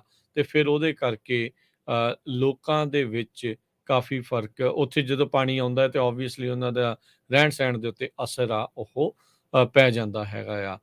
ਇੱਥੋਂ ਤੱਕ ਕਿ ਇਹ ਤਾਂ ਅਲਾਸਕਾ ਦੇ ਵਿੱਚ ਦੇਖ ਰਹੇ ਹਾਂ, ਉੱਧਰ ਹਿਮਾਲਿਆਸ ਦੇ ਵਿੱਚ ਵੀ ਇੱਦਾਂ ਦੀ ਸਥਿਤੀ ਕਈ ਥਾਵਾਂ ਦੇ ਉੱਤੇ ਬਣੀ ਆ। ਆਪਾਂ ਹੁਣ ਰੀਸੈਂਟਲੀ ਪੰਜਾਬ ਦੇ ਹੜ੍ਹ ਦੇਖੇ ਆ, ਬਹੁਤ ਤੇਜ਼ ਮੀਂਹ ਤੇ ਨਾਲ ਦਰਿਆਵਾਂ ਦੇ ਵਿੱਚ ਪਾਣੀ ਜਿਹੜਾ ਬਹੁਤ ਤੇਜ਼ੀ ਦੇ ਨਾਲ ਜਿਹੜਾ ਆਉਣਾ, ਹਿਮਾਚਲ ਥਾਣੀ ਜਦੋਂ ਆ ਰਿਹਾ ਸੀਗਾ ਤਾਂ ਉਹਦਾ ਸਾਰਾ ਸਿੱਟਾ ਜਿਹੜਾ ਇਵੈਂਚੁਅਲੀ ਭੁਗਤਣਾ ਜਿਹੜਾ ਉਹ ਪਿਆ ਸੀ। ਕਹਿੰਦੇ ਵੀ ਇੰਡੀਆ, ਪਾਕਿਸਤਾਨ, ਪੇਰੂ ਤੇ ਚੀਨ, ਇਹ ਚਾਰੇ ਮੁਲਕ ਇਸ ਟਾਈਮ ਅਜਿਹੀਆਂ ਹੀ ਗਲੇਸ਼ੀਅਰਸ ਮੈਲਟ ਦੇ ਵਿੱਚੋਂ ਲੰਘ ਰਹੇ ਆ। ਅਗਲੀ ਜਿਹੜੀ ਹਰਜੋਤ ਸਿੰਘ ਜੀ ਖਬਰ ਕਰਾਂਗੇ ਨਿਊਯਾਰਕ ਦੀ, ਪਰ ਉਸ ਤੋਂ ਪਹਿਲਾਂ ਇੱਕ ਬ੍ਰੇਕ ਦਾ ਵਕਤ ਹੋ ਗਿਆ ਆ। ਨਿਊਯਾਰਕ ਦੇ ਵਿੱਚ ਇੱਕ ਸਟ੍ਰੀਮਰ ਨੇ ਕਿਹਾ ਸੀਗਾ ਵੀ ਮੈਂ ਵੰਡਣਾ ਸਮਾਨ, ਉਸ ਤੋਂ ਬਾਅਦ ਦੇ ਵਿੱਚ ਜੋ ਉੱਥੇ ਖੌਰੂ ਪਿਆ, ਖੱਪ ਪਿਆ, ਕੀ ਕੁਝ ਹੋਇਆ ਉਸ ਦੇ ਬਾਰੇ ਵੀ ਆਪਾਂ ਤੁਹਾਨੂੰ ਜਿਹੜਾ ਉਹ ਜਾਣਕਾਰੀ ਜਿਹੜੀ ਉਹ ਸਾਂਝੀ ਕਰਾਂਗੇ। ਤੇ ਇਦਾਂ ਹੀ ਜੁੜੇ ਰਹੋ ਪੰਜਾਬੀ ਰੇਡੀਓ USA ਦੇ ਨਾਲ।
ਸਤਿ ਸ਼੍ਰੀ ਅਕਾਲ, ਇੱਕ ਵਾਰੀ ਫਿਰ ਸਵਾਗਤ ਹੈ ਸੋ ਤੇ ਪ੍ਰੋਗਰਾਮ ਦੇ ਵਿੱਚ ਚੱਲ ਰਿਹਾ ਜੀ ਅਪਡੇਟ ਅਮਰੀਕਾ। ਹਰਜੋਤ ਸਿੰਘ ਜੀ ਸਵਾਗਤ ਹੈ, ਸਤਿ ਸ਼੍ਰੀ ਅਕਾਲ ਜੀ। ਸਤਿ ਸ਼੍ਰੀ ਅਕਾਲ, ਧੰਨਵਾਦ ਜੀ ਆਇਆਂ ਨੂੰ। ਅਗਲੀ ਜਿਹੜੀ ਆਪਾਂ ਹਰਜੋਤ ਸਿੰਘ ਜੀ ਗੱਲ ਕਰਦੇ ਹਾਂ, ਸੋਸ਼ਲ ਮੀਡੀਆ ਦੇ ਉੱਤੇ ਨਾ ਕਈ ਵਾਰੀ ਲੋਕਾਂ ਦੇ ਬੜੇ ਫਾਲੋਅਰ ਹੁੰਦੇ ਆ। ਇਹੀ ਚੀਜ਼ ਜਿਹੜੀ ਕੁਛ ਨਿਊਯਾਰਕ ਦੇ ਵਿੱਚ ਵਾਪਰੀ, ਸੋਸ਼ਲ ਮੀਡੀਆ ਤੋਂ ਜਦੋਂ ਆਪਾਂ ਸੇਧ ਲੈਣ ਲੱਗ ਜਾਂਦੇ ਆ ਵੀ ਖੌਰੇ ਜੋ ਉੱਥੇ ਹੁੰਦਾ ਉਦਾਂ ਹੀ ਜ਼ਿੰਦਗੀ ਚੱਲਦੀ ਆ, ਤਾਂ ਉਹ ਨੁਕਸਾਨਦੇਹ ਹੁੰਦੀ ਆ ਆਪਣੇ ਲਈ ਵੀ ਤੇ ਆਲੇ ਦੁਆਲੇ ਦੇ ਲਈ। ਅਜਿਹੀ ਇੱਕ ਘਟਨਾ ਵਾਪਰੀ ਨਿਊਯਾਰਕ ਦੇ ਵਿੱਚ। ਕਾਫੀ ਮਸ਼ਹੂਰ ਸੋਸ਼ਲ ਮੀਡੀਆ ਦਾ ਇਨਫਲੂਐਂਸਰ ਕਾਈ ਸੈਨਟ, ਜਿਸ ਦਾ ਨਾਂ ਆ, ਉਹਦੇ 4 ਮਿਲੀਅਨ ਫਾਲੋਅਰ YouTube ਤੇ, 5 ਮਿਲੀਅਨ ਇੰਸਟਾਗ੍ਰਾਮ ਤੇ, 6.5 ਮਿਲੀਅਨ ਟਵਿਚ ਦੇ ਉੱਤੇ ਆ, ਚਾਹੇ ਉਹ ਕਾਮਨ ਹੀ ਹੋਣ। ਉਹਨੇ ਐਲਾਨ ਕਰ ਦਿੱਤਾ ਬੀਤੇ ਸ਼ੁੱਕਰਵਾਰ ਵੀ ਸ਼ਾਮੀ 4 ਵਜੇ ਮੈਂ ਯੂਨੀਅਨ ਸਕੁਏਅਰ ਪਾਰਕ ਦੇ ਵਿੱਚ ਇੱਕ ਟਰੱਕ ਭਰ ਕੇ ਚੀਜ਼ਾਂ ਜਿਹੜੀਆਂ ਆ ਉਹ ਗਿਵ ਅਵੇ ਦੇਣੀਆਂ ਆ। ਉਹ ਕਹਿੰਦਾ ਵੀ ਮੈਂ ਸੋਚਦਾ ਸੀਗਾ ਵੀ ਨਿਊਯਾਰਕ ਡਿਜ਼ਰਵ ਕਰਦਾ ਆ PlayStation 5, microphone, keyboard, webcam, gaming chair, headphone, gift card, ਇਹ ਸਾਰੇ ਕਹਿੰਦੇ ਵੀ ਮੈਂ ਟਰੱਕ ਤੋਂ ਜਿਹੜੇ ਉਹ ਦਊਂਗਾ। ਲੋਕੀ ਜਿਹੜੇ ਆ ਨਿਆਣੇ ਆ ਉਹ ਇਕੱਠੇ ਹੋਣੇ ਸ਼ੁਰੂ ਹੋ ਗਏ 3 ਵਜੇ। ਨਿਊਯਾਰਕ ਪੁਲਿਸ ਡਿਪਾਰਟਮੈਂਟ ਦੇ ਜਿਹੜੇ ਚੀਫ ਆ ਉਹਨਾਂ ਨੇ ਜਿਹੜਾ ਉਹ ਦੱਸਿਆ, ਉਹਨਾਂ ਦੀ ਜਿਹੜੀ ਇੱਕ ਕਾਨਫਰੰਸ ਜਿਹੜੀਆਂ ਹੋਈਆਂ ਉਸ ਤੋਂ ਬਾਅਦ ਦੇ ਵਿੱਚ ਕਹਿੰਦੇ ਵੀ ਅਚਾਨਕ 100, 200, 300 ਨਿਆਣਿਆਂ ਤੋਂ ਕਦੋਂ ਹਜ਼ਾਰਾਂ ਨਿਆਣੇ ਉੱਥੇ ਇਕੱਠੇ ਹੋ ਗਏ। ਫਿਰ ਉਸ ਤੋਂ ਬਾਅਦ ਦੇ ਵਿੱਚ ਉੱਥੇ ਰਾਈਟ ਹੋ ਗਏ, ਭਜਦੜ ਮਚ ਗਈ। ਜਿਹੜੀ ਆ ਉਹ ਚੀਜ਼ਾਂ ਭੰਨਣੀਆਂ ਤੋੜਨੀਆਂ ਜਿਹੜੀਆਂ ਉਹ ਸ਼ੁਰੂ ਕਰ ਦਿੱਤੀਆਂ। ਨਿਊਯਾਰਕ ਪੁਲਿਸ ਡਿਪਾਰਟਮੈਂਟ ਨੂੰ ਆਪਣੇ ਲੈਵਲ 4 ਰਿਸਪੌਂਸ ਜਿਹੜਾ ਆ ਇਸ ਦੇ ਨਤੀਜੇ ਦੇ ਵਿੱਚ ਕਰਨਾ ਪਿਆ। ਇਹ ਡਿਜ਼ਾਸਟਰ ਰਿਸਪੌਂਸ ਹੁੰਦਾ ਹੈ ਕਿਸੇ ਪੁਲਿਸ ਡਿਪਾਰਟਮੈਂਟ ਦਾ। ਜੇ ਆਪਾਂ ਨਿਊਯਾਰਕ ਪੁਲਿਸ ਡਿਪਾਰਟਮੈਂਟ ਦੀ ਗੱਲ ਕਰੀਏ ਤਾਂ ਕਹਿੰਦੇ ਵੀ ਉੱਥੇ ਤਾਂ ਹਾਹਾਕਾਰ ਜਿਹੜੀ ਆ ਪੂਰੀ ਤਰ੍ਹਾਂ ਮਚ ਗਈ। ਇਸੇ ਦੌਰਾਨ ਪੁਲਿਸ ਨੇ ਫਿਰ ਗ੍ਰਿਫਤਾਰੀਆਂ ਸ਼ੁਰੂ ਕੀਤੀਆਂ। ਕੁੱਲ 65 ਜਾਣਿਆਂ ਨੂੰ ਗ੍ਰਿਫਤਾਰ ਕੀਤਾ, ਜਿਨ੍ਹਾਂ ਵਿੱਚੋਂ 30 ਨਾਬਾਲਗ ਵੀ ਦੱਸੇ ਜਾਂਦੇ ਆ, ਉਹਨਾਂ ਨੇ ਬਾਅਦ ਦੇ ਵਿੱਚ ਦੱਸਿਆ। ਹੁਣ ਕਾਈ ਸੈਨਟ ਜਿਸ ਨੇ ਇਹ ਗਿਵ ਅਵੇ ਐਲਾਨਿਆ ਸੀਗਾ, ਤਾਂ ਉਹ ਕਹੂਗਾ ਵੀ ਮੇਰਾ ਇਸ ਦੇ ਨਾਲ ਜਿਹੜੇ ਰਾਇਟ ਹੋਏ ਉਸ ਦੇ ਨਾਲ ਕੋਈ ਸੰਬੰਧ ਨਹੀਂ ਆ, ਪਰ ਉਸ ਨੂੰ ਹੁਣ 2 ਚਾਰਜਿਸ ਦੇ ਵਿੱਚ 2 ਕਾਊਂਟ ਆਫ ਜਿਹੜੇ ਆ ਚਾਰਜਿਸ ਜਿਹੜੇ ਲੱਗ ਰਹੇ ਆ। ਇੱਕ ਦੇ ਵਿੱਚ ਇਨਸਾਈਟਿੰਗ ਏ ਰਾਇਟ ਤੇ ਅਨਲਾਫੁਲ ਅਸੈਂਬਲੀ ਜਿਹੜੀ ਉਹ ਹੋਈ ਆ। ਸੋ ਉਸ ਤੋਂ ਬਾਅਦ ਦੇ ਵਿੱਚ ਜਿਹੜੇ ਨਿਊਯਾਰਕ ਸਿਟੀ ਦੇ ਮੇਅਰ ਆ ਐਰਿਕ ਐਡਮਸ, ਉਹਨਾਂ ਨੇ ਅਗਲੇ ਦਿਨ ਪ੍ਰੈਸ ਕਾਨਫਰੰਸ ਕੀਤੀ। ਕਹਿੰਦੇ ਵੀ ਜੋ ਮੈਨਹੈਟਨ ਦੇ ਯੂਨੀਅਨ ਸਕੁਏਅਰ ਦੇ ਵਿੱਚ ਵਾਪਰਿਆ, ਉਹਦੇ ਵਿੱਚ ਕਹਿੰਦੇ ਵੀ ਆਊਟਸਾਈਡ ਐਜੀਟੇਟਰ, ਬਾਹਰੋਂ ਵੀ ਲੋਕ ਆਏ ਹੋ ਸਕਦੇ ਆ, ਜਿਨ੍ਹਾਂ ਨੇ ਇਸ ਦੇ ਵਿੱਚ ਹੜਕੰਪ ਜਿਹੜਾ ਆ ਉਹ ਮਚਾਇਆ। ਨਾਲ ਹੀ ਉਹਨਾਂ ਨੇ ਕਿਹਾ ਵੀ ਜੇ ਤੁਸੀਂ ਕੋਈ ਫ੍ਰੀ ਸਮਾਨ ਲੈਣ ਆ ਰਹੇ ਆ ਤਾਂ ਉਹਦੇ ਵਿੱਚ ਤੁਸੀਂ ਸਮੋਕ ਬੰਬ, M80s ਜਾਂ ਇਦਾਂ ਦੀਆਂ ਚੀਜ਼ਾਂ ਨਹੀਂ ਲੈ ਕੇ ਆਉਂਦੇ, ਵੀ ਉੱਥੇ ਖਲਲ ਜਿਹੜਾ ਆ ਉਹ ਪਾਇਆ ਜਾਵੇ। ਸੋ ਕਹਿੰਦੇ ਵੀ ਮੈਨੂੰ ਤਾਂ ਇਹੀ ਲੱਗਦਾ ਹੈ ਵੀ ਬਾਹਰੋਂ ਕਿਸੇ ਨੇ ਇਹ ਸਾਰੀਆਂ ਚੀਜ਼ਾਂ ਨੂੰ ਇਨਫਲੂਐਂਸ ਕੀਤਾ ਆ ਤੇ ਇਸ ਸਿਚੁਏਸ਼ਨ ਨੂੰ ਇਸ ਤਰੀਕੇ ਦੇ ਵਿੱਚ ਲਿਆਂਦਾ ਹੈ। 21 ਸਾਲਾਂ ਦਾ ਕਾਈ ਸੈਨਟ ਹੈਗਾ ਆ, ਜਿਹੜੇ ਕੁੱਲ ਮਿਲਾ ਕੇ ਜਿੱਦਾਂ ਮੈਂ ਦੱਸਿਆ ਵੀ 13 ਮਿਲੀਅਨ ਤੋਂ ਵੱਧ ਫਾਲੋਅਰਸ ਉਹਦੇ ਵੱਖ-ਵੱਖ ਪਲੇਟਫਾਰਮਸ ਦੇ ਉੱਤੇ ਹੈਗੇ ਆ। ਤਾਂ ਇਹਨਾਂ ਨੇ ਜਿਹੜਾ ਹਰਜੋਤ ਸਿੰਘ ਜੀ ਉੱਥੇ ਖਰੂਦ ਪਾਇਆ ਨਿਆਣਿਆਂ ਨੇ ਵੀ ਹਾਹਾਕਾਰ ਆ, ਤੇ ਇਵੈਂਚੁਅਲੀ ਜਿਹੜੇ ਐਡਮਸ ਆ ਉਹਨਾਂ ਨੂੰ ਇਹ ਕਹਿਣਾ ਜਿਹੜਾ ਪਿਆ ਆ ਵੀ ਨਿਆਣਿਆਂ ਨੂੰ ਜਿਹੜੀਆਂ ਆਪਣੀਆਂ ਵੈਲਿਊਜ਼ ਆ ਉਹ ਸੋਸ਼ਲ ਮੀਡੀਆ ਤੋਂ ਨਹੀਂ ਜਿਹੜੀਆਂ ਮਿਲਦੀਆਂ, ਨਾ ਹੀ ਉਹਨਾਂ ਨੂੰ ਉੱਥੋਂ ਜਿਹੜੇ ਆਪਣੇ ਬਲੀਫ ਦਾ ਪਤਾ ਲੱਗਦਾ ਆ। ਭਾਈ ਸਟੇ ਗਰਾਊਂਡਡ, ਆਰਾਮ ਦੇ ਨਾਲ ਧਰਤੀ ਨਾਲ ਜੁੜ ਕੇ ਰਹੋ। ਇਹ ਸੋਸ਼ਲ ਮੀਡੀਆ ਵਾਲਾ ਰੌਲਾ ਰੱਪਾ ਤੁਹਾਨੂੰ ਇਵੈਂਚੁਅਲੀ ਨੁਕਸਾਨ ਹੀ ਪਹੁੰਚਾਊਗਾ। ਜੀ, ਅਗਲੀ ਖਬਰ ਵੱਲ ਚੱਲੀਏ ਜੋ ਕੈਲੀਫੋਰਨੀਆ ਤੋਂ ਆ ਰਹੀ ਹੈ। ਕੈਲੀਫੋਰਨੀਆ ਦੇ ਵਿੱਚ ਅੱਜ ਸਵੇਰੇ ਇਹ 2 ਹੈਲੀਕਾਪਟਰ ਜਿਨ੍ਹਾਂ ਦੇ ਵਿੱਚ ਫਾਇਰ ਫਾਈਟਰਸ ਜਾ ਰਹੇ ਸੀ, ਉਹ ਕ੍ਰੈਸ਼ ਕਰ ਗਏ, ਜਿਹਦੇ ਨਾਲ 3 ਜਾਣਿਆਂ ਦੀ ਮੌਤ ਹੋ ਗਈ ਹੈਗੀ ਆ। ਕਹਿੰਦੇ ਭਈ ਇੱਕ ਹੈਲੀਕਾਪਟਰ ਜਦੋਂ ਡਿੱਗ ਪਿਆ, ਲੱਕਲੀ ਉਹਦੇ ਵਿੱਚੋਂ ਤਾਂ ਨਹੀਂ ਕਿਸੇ ਦੀ ਮੌਤ ਹੋਈ, ਪਰ ਇੱਕ ਹੈਲੀਕਾਪਟਰ 'ਚ 3 ਜਾਣੇ ਸੀਗੇ। ਕੈਲ ਫਾਇਰ ਡਿਵੀਜ਼ਨ ਦੇ ਚੀਫ ਜੋ ਹੈਗੇ ਕੈਲ ਫਾਇਰ ਕੈਪਟਨ, ਉਹਨਾਂ ਨੇ ਇਹ ਦੱਸਿਆ ਵੀ ਸਦਰਨ ਕੈਲੀਫੋਰਨੀਆ ਦੇ ਵਿੱਚ ਡੇਵਿਡ ਫਲਚਰ ਉਸ ਰੀਜਨ ਦੇ ਚੀਫ ਪੇ ਜਦੋਂ ਅੱਗ ਬੁਝਾਉਣ ਜਾ ਰਹੇ ਸੀ ਤੇ ਇਹ ਕ੍ਰੈਸ਼ ਕਰ ਗਏ ਹੈਗੇ ਆ। ਰਿਵਰਸਾਈਡ ਕਾਉਂਟੀ ਦੀ ਜੋ ਫਾਇਰ ਡਿਪਾਰਟਮੈਂਟ ਆ, ਉਹਨਾਂ ਨੇ ਦੱਸਿਆ ਵੀ ਜਦੋਂ ਕ੍ਰੈਸ਼ ਕੀਤੇ ਉਹ ਤੋਂ ਬਾਅਦ ਉੱਥੇ ਥੱਲੇ ਅੱਗ ਵੀ ਲੱਗ ਗਈ, ਜਿਹਦੇ ਨਾਲ 4 ਏਕੜ ਦੇ ਕਰੀਬ ਜੋ ਏਰੀਆ ਆ ਉਹ ਸੜ ਕੇ ਸੁਆਹ ਵੀ ਹੋ ਗਿਆ। ਕਹਿੰਦੇ ਵੀ ਇਹ ਇਨਸੀਡੈਂਟ ਬਹੁਤ ਹੀ ਟ੍ਰੈਜਿਕ ਸੀਗੀ। ਜੇ ਹੋਰ ਵੀ ਖਤਰਨਾਕ ਹੁੰਦਾ ਤੇ ਜ਼ਿਆਦੇ ਜਿਹੜਾ ਜਾਨੀ ਨੁਕਸਾਨ ਹੋ ਜਾਣਾ ਸੀਗਾ। ਇਹ ਜੋ ਆਪਾਂ ਨੂੰ ਪਤਾ ਹੈ ਵੀ ਅੱਗ ਲੱਗੀ ਹੋਏਗੀ, ਯਾਰਕ ਫਾਇਰ ਕਾਫੀ ਵੱਡੀ ਅੱਗ ਆ, ਹੁਣ ਤਾਂ 1 ਲੱਖ ਏਕੜ ਦੇ ਕਰੀਬ ਉਹਦੀ ਭੇਟ ਦੇ ਵਿੱਚ ਚੜ ਚੁੱਕੇ ਆ ਤੇ ਕੁਛ ਕੁ ਪਰਸੈਂਟ ਹੀ ਹਜੇ ਤੱਕ ਉਹ ਬੁਝੀ ਹੈਗੀ ਆ। ਸੋ ਇਸ ਸਾਰੇ ਕ੍ਰੈਸ਼ ਦੀ ਜੋ ਇਨਵੈਸਟੀਗੇਸ਼ਨ ਆ ਉਹ ਨੈਸ਼ਨਲ ਟਰਾਂਸਪੋਰਟੇਸ਼ਨ ਸੇਫਟੀ ਬੋਰਡ ਉਹ ਕਰ ਰਿਹਾ ਹੈਗਾ ਵੀ ਕਿਸ ਤਰ੍ਹਾਂ ਇਹ ਜੋ ਐਕਸੀਡੈਂਟ ਆ ਉਹ ਵਾਪਰਿਆ। ਜੀ ਜੀ, ਅਗਲੀ ਗੱਲ ਕਰੀਏ, ਆਪਾਂ ਪਹਿਲਾਂ ਵੀ ਦੱਸਦੇ ਰਹੇ ਹਾਂ, ਮਿਚ ਮਕੌਨਲ ਵਾਲੀ ਖਬਰ ਵੀ ਕੀਤੀ ਸੀ ਵੀ ਕਿੱਦਾਂ ਉਹ ਫਰੀਜ਼ ਹੀ ਹੋ ਗਏ, ਡਿੱਗ ਗਏ। ਬਜ਼ੁਰਗ ਸੈਨੇਟਰ ਇੱਕ ਹੋਰ ਡਾਇਨ ਫਾਈਨਸਟਾਈਨ ਦਾ ਰੌਲਾ ਆਪਾਂ ਨੂੰ ਪੈਂਦਾ ਰਹਿੰਦਾ ਆ। ਇਹ ਦੋਨੋਂ ਬਜ਼ੁਰਗ ਕਹਿ ਲਓ ਵੀ ਬਜ਼ੁਰਗ ਤੇ ਸਲੈਸ਼ ਬਿਮਾਰ ਜਿਹੜੇ ਇਸ ਟਾਈਮ ਸੈਨੇਟਰ ਜਿਹੜੇ ਉਹ ਚੱਲ ਰਹੇ ਆ, ਜਿਨ੍ਹਾਂ ਦੀ ਬਾਗਡੋਰ ਅਮਰੀਕਾ 'ਚ ਆ, ਇਹਨਾਂ ਦੇ ਜਿਹੜੇ ਭਵਿੱਖ ਇਹਨਾਂ ਦੇ ਹੱਥਾਂ ਦੇ ਵਿੱਚ ਆ। ਉਹਨਾਂ ਦੇ ਨਾਲ ਸੰਬੰਧਿਤ ਖਬਰਾਂ ਜਿਹੜੀਆਂ ਆਈਆਂ, ਮਿਚ ਮਕੌਨਲ ਕਹਿੰਦੇ ਵੀ ਉਹਨਾਂ ਨੂੰ ਕਾਫੀ ਹੈਕਲ ਕੀਤਾ ਗਿਆ। ਉਹਨਾਂ ਦੀ ਆਪਣੀ ਹੋਮ ਸਟੇਟ ਕੈਂਟਕੀ ਦੀ ਇੱਕ ਇਵੈਂਟ ਦੇ ਵਿੱਚ ਕਹਿੰਦੇ ਆ ਉਹ ਸਪੀਚ ਕਰ ਰਹੇ ਸੀ, ਜਦ ਜਿਹੜੇ ਸੈਨੇਟ ਦੇ GOP ਦੇ ਲੀਡਰ ਆ ਉਹਨਾਂ ਦੇ ਵਿੱਚੋਂ ਆਵਾਜ਼ਾਂ ਆਈਆਂ ਵੀ ਭਾਈ ਹੁਣ ਤੋਂ ਰਿਟਾਇਰ ਹੋ ਜਾ, ਤੇਰੇ ਕਰਕੇ ਅਸੀਂ ਸੈਨੇਟ ਆ ਉਸ ਨੂੰ ਹਾਰ ਗਏ ਹੈਗੇ ਆ। ਸੋ ਉਹਨਾਂ ਦੀ ਆਪਣੀ ਜਿਹੜੀ ਆ ਸਟੇਟ ਦੇ ਵਿੱਚ ਜੇ ਇਹ ਹਾਲ ਹੋਵੇ ਤਾਂ ਕੰਧ ਤੇ ਲਿਖਿਆ ਜਿਹੜਾ ਆ ਇਹਨਾਂ ਬਜ਼ੁਰਗਾਂ ਨੂੰ, ਇਹਨਾਂ ਸੈਨੇਟਰਸ ਨੂੰ ਪੜ੍ਹ ਲੈਣਾ ਜਿਹੜਾ ਉਹ ਚਾਹੀਦਾ ਆ। ਸੋ ਬਹੁਤ ਸਾਰੀਆਂ ਜਿਹੜੀਆਂ ਵੀਡੀਓਜ਼ ਉਸ ਤੋਂ ਬਾਅਦ ਦੇ ਵਿੱਚ ਵਾਇਰਲ ਜਿਹੜੀਆਂ ਹੋਈਆਂ, ਜਿਸ ਵਿੱਚ ਰਿਟਾਇਰ, ਲਾਸਟ ਦਾ ਸੈਨੇਟ, ਇਦਾਂ ਦੇ ਜਿਹੜੇ ਨਾਅਰੇ ਆ ਉਹ ਲੱਗ ਰਹੇ ਸੀ। ਸਾਬਕਾ ਰਾਸ਼ਟਰਪਤੀ ਟਰੰਪ ਉਹਨਾਂ ਦੇ ਨਾਲ ਵੀ ਇਹਨਾਂ ਦਾ ਇੱਟ ਖੜੱਕਾ ਜਿਹਾ ਜਿਹੜਾ ਉਹ ਚੱਲਦਾ ਰਹਿੰਦਾ ਹੈ। ਉਹ ਸਿੱਧੇ ਤੌਰ ਦੇ ਉੱਤੇ ਨਹੀਂ, ਪਰ ਗੁੱਝੇ ਤੌਰ ਦੇ ਉੱਤੇ ਜਿਹੜੇ ਮਿਚ ਮਕੌਨਲ ਆ ਉਹ ਚਾਹੁੰਦੇ ਨਹੀਂ ਆ ਸਮਹਾਓ ਵੀ ਟਰੰਪ ਹੋਣੀ ਜਿਹੜੇ ਆ ਉਹ ਅੱਗੇ ਨੂੰ ਜਿਹੜੇ ਉਹ ਜਾਣ। ਇਹਨਾਂ ਦੀ ਆਪਣੀ ਜਿਹੜੀ ਵਾਈਫ ਆ ਇਲੈਨ ਚਾਓ, ਉਹ 2 ਜਿਹੜੇ ਵੱਖ-ਵੱਖ ਰਿਪਬਲਿਕਨ ਪ੍ਰਸ਼ਾਸਨਾਂ ਦੇ ਵਿੱਚ ਡਿਪਾਰਟਮੈਂਟ ਆਫ ਟਰਾਂਸਪੋਰਟੇਸ਼ਨ ਦੀ ਸਕੱਤਰ ਜਿਹੜੀ ਉਹ ਰਹਿ ਚੁੱਕੀ ਆ। ਤੇ ਹੁਣ ਜੇ ਦੂਜੀ ਗੱਲ ਕਰੀਏ ਜਿਹੜੀ ਡੈਮੋਕ੍ਰੇਟ ਸੈਨੇਟਰ ਡਾਇਨ ਫਾਈਨਸਟਾਈਨ ਕੈਲੀਫੋਰਨੀਆ ਦੀ, ਉਹ ਕਹਿੰਦੇ ਵੀ ਉਸ ਨੇ ਜਿਹੜੀ ਪਾਵਰ ਆਫ ਅਟਰਨੀ ਆ ਉਸ ਨੂੰ ਗਿਵ ਅਪ ਜਿਹੜਾ ਉਹ ਕਰ ਦਿੱਤਾ ਆ। 90 ਸਾਲਾਂ ਦੀ ਇਹ ਲਾ ਮੇਕਰ ਕੈਲੀਫੋਰਨੀਆ ਦੀ, ਉਸ ਨੇ ਆਪਣੀ ਜਿਹੜੀ ਪਾਵਰ ਆਫ ਅਟਰਨੀ ਆਪਣੀ ਕੁੜੀ ਨੂੰ ਜਿਹੜੀ ਉਹ ਦੇ ਦਿੱਤੀ ਆ। ਇਨਸਾਈਡਰ ਵੈਬਸਾਈਟ ਆ, ਉਹਨਾਂ ਨੇ ਉਸ ਡਾਕੂਮੈਂਟ ਨੂੰ ਪੋਸਟ ਕਰ ਦਿੱਤਾ ਆ। ਪਿਛਲੇ ਕਈ ਮਹੀਨਿਆਂ ਤੋਂ ਡਾਇਨ ਫਾਈਨਸਟਾਈਨ ਨੂੰ ਲਾਂਭੇ ਹੋਣ ਦੇ ਲਈ ਇੱਥੋਂ ਤੱਕ ਕਿ ਡੈਮੋਕ੍ਰੇਟਾਂ ਦੇ ਵਿੱਚੋਂ ਵੀ ਗੁਹਾਰ ਜਿਹੜੀ ਉਹ ਲੱਗ ਰਹੀ ਆ। ਹੁਣ ਫਾਈਨਸਟਾਈਨ ਦੀ ਕੁੜੀ ਕੈਥਰੀਨ ਫਾਈਨਸਟਾਈਨ, ਜਿਸ ਦੀ ਆਪਣੀ ਉਮਰ 66 ਸਾਲ ਦੀ ਆ, ਉਸ ਨੂੰ ਪਾਵਰ ਆਫ ਅਟਰਨੀ ਉਸਦੀ ਜਿਹੜੀ ਆ ਉਹ ਮਾਂ ਦੇ ਵੱਲੋਂ ਮਿਲੀ ਆ। ਜਦ ਡੈਮੋਕ੍ਰੇਟ ਸੈਨੇਟਰ ਪਿਛਲੇ ਹਫ਼ਤੇ ਇੱਕ ਵੱਡੇ ਕਨਫਿਊਜ਼ਨ ਦੇ ਵਿੱਚ ਪਾਈ ਗਈ, ਮਿਲਟਰੀ ਬਜਟ ਦੇ ਉੱਤੇ ਵੋਟ ਪੈਣੀ ਸੀ, ਤਾਂ ਉਹਦੇ ਕੋਲੀਗਸ ਨੇ ਹੀ ਉਹਨੂੰ ਦੱਸਿਆ ਵੀ ਭਾਈ ਯੈਸ ਦੇ ਵਿੱਚ ਵੋਟ ਪਾ। ਉਹਨੂੰ ਆਪ ਨੂੰ ਕੁਛ ਜਿਹੜਾ ਹੈ ਉਹ ਪਤਾ ਨਹੀਂ ਸੀ। ਖੁਦ ਇੱਕ ਬਿਮਾਰੀ ਤੋਂ ਜਿਹੜੇ ਉਹ ਪੀੜਤ ਚੱਲ ਰਹੇ ਆ, ਪਰ ਇਸ ਨੇ ਇਹ ਦੋਨੋਂ ਹੀ ਪਾਸਿਓਂ ਦੇ ਜਿਹੜੇ ਬਜ਼ੁਰਗ ਸੈਨੇਟਰਾਂ ਦੇ ਨਾਲ ਜੋ ਵਾਪਰਿਆ ਆ, ਉਸਨੇ ਜ਼ਰੂਰ ਅਮਰੀਕਾ 'ਚ ਇੱਕ ਵਾਰੀ ਫੇਰ ਚਰਚਾ ਨੂੰ ਜਿਹੜਾ ਉਹ ਗਰਮ ਕੀਤਾ ਆ ਵੀ ਕੀ ਵਾਕਿਆ ਹੀ ਲਿਮਿਟਸ ਜਿਹੜੀਆਂ ਆ ਉਹ ਚਾਹੀਦੀਆਂ ਆ ਉਮਰ ਦੇ ਉੱਤੇ ਜਾਂ ਨੰਬਰ ਆਫ ਟਰਮਸ ਦੇ ਉੱਤੇ। ਪਰ ਹਾਲ ਦੀ ਘੜੀ ਇਹ ਖੁਦ ਇਹ ਕਾਨੂੰਨ ਬਣਾਉਣ ਵਾਲੇ ਇਸ ਤੋਂ ਇਨਕਾਰੀ ਆ। ਜੀ, ਇਸ ਤਰ੍ਹਾਂ ਜੋ ਬਾਈਡਨ ਉਹਨਾਂ ਦੀ ਵੀ ਉਮਰ ਬਹੁਤ ਹੋ ਗਈ ਆ, ਬਹੁਤ ਵਾਰ ਉਹ ਭੁੱਲ ਜਾਂਦੇ ਆ ਤੇ ਹੁਣ ਰਿਪਬਲਿਕਨ ਵੀ ਈਵਨ ਦੋ ਪ੍ਰੈਜ਼ੀਡੈਂਟ ਡੋਨਲਡ ਟਰੰਪ ਦੇ ਉੱਤੇ 3 ਵਾਰੀ ਇੰਡਾਈਟਮੈਂਟ ਹੋ ਚੁੱਕੀ ਆ। ਅੱਜ ਦੀ ਡੇਟ ਦੇ ਵਿੱਚ ਹਜੇ ਵੀ ਉਹ ਰਿਪਬਲਿਕਨ ਕੈਂਡੀਡੇਟ ਵੱਲੋਂ ਸਭ ਤੋਂ ਅੱਗੇ ਆ, ਪਰ ਉਹਨਾਂ ਦੀ ਉਮਰ ਨੂੰ ਲੈ ਕੇ ਵੀ ਬਹੁਤ ਸਾਰੇ ਰਿਪਬਲਿਕਨ ਕਹਿੰਦੇ ਆ ਵੀ ਉਹ ਵੀ ਕਾਫੀ ਉਮਰ ਦੇ ਹੋ ਜਾਣੇ ਆ ਜੇ ਇਨ ਕੇਸ ਉਹ ਜਿੱਤ ਜਾਂਦੇ ਹੈਗੇ ਆ। ਸੋ ਆਪਾਂ ਡਾਇਨ ਫਾਈਨਸਟਾਈਨ ਦੀ ਗੱਲ ਕਰਦੇ ਸੀ। ਡਾਇਨ ਫਾਈਨਸਟਾਈਨ ਦੀ ਜਗ੍ਹਾ ਦੇ ਉੱਤੇ 3 ਜਾਣੇ ਆਲਰੇਡੀ ਮੈਦਾਨ ਦੇ ਵਿੱਚ ਕੈਲੀਫੋਰਨੀਆ 'ਚ ਆ ਗਏ ਆ। ਸਰੋਤਿਆਂ ਨੂੰ ਦੱਸਦੀ ਜਾਈਏ, ਹਰ ਸਟੇਟ ਦੇ ਵਿੱਚੋਂ 2 ਸੈਨੇਟਰ ਜਾਂਦੇ ਹੈਗੇ ਆ ਵਾਸ਼ਿੰਗਟਨ ਡੀਸੀ ਨੂੰ।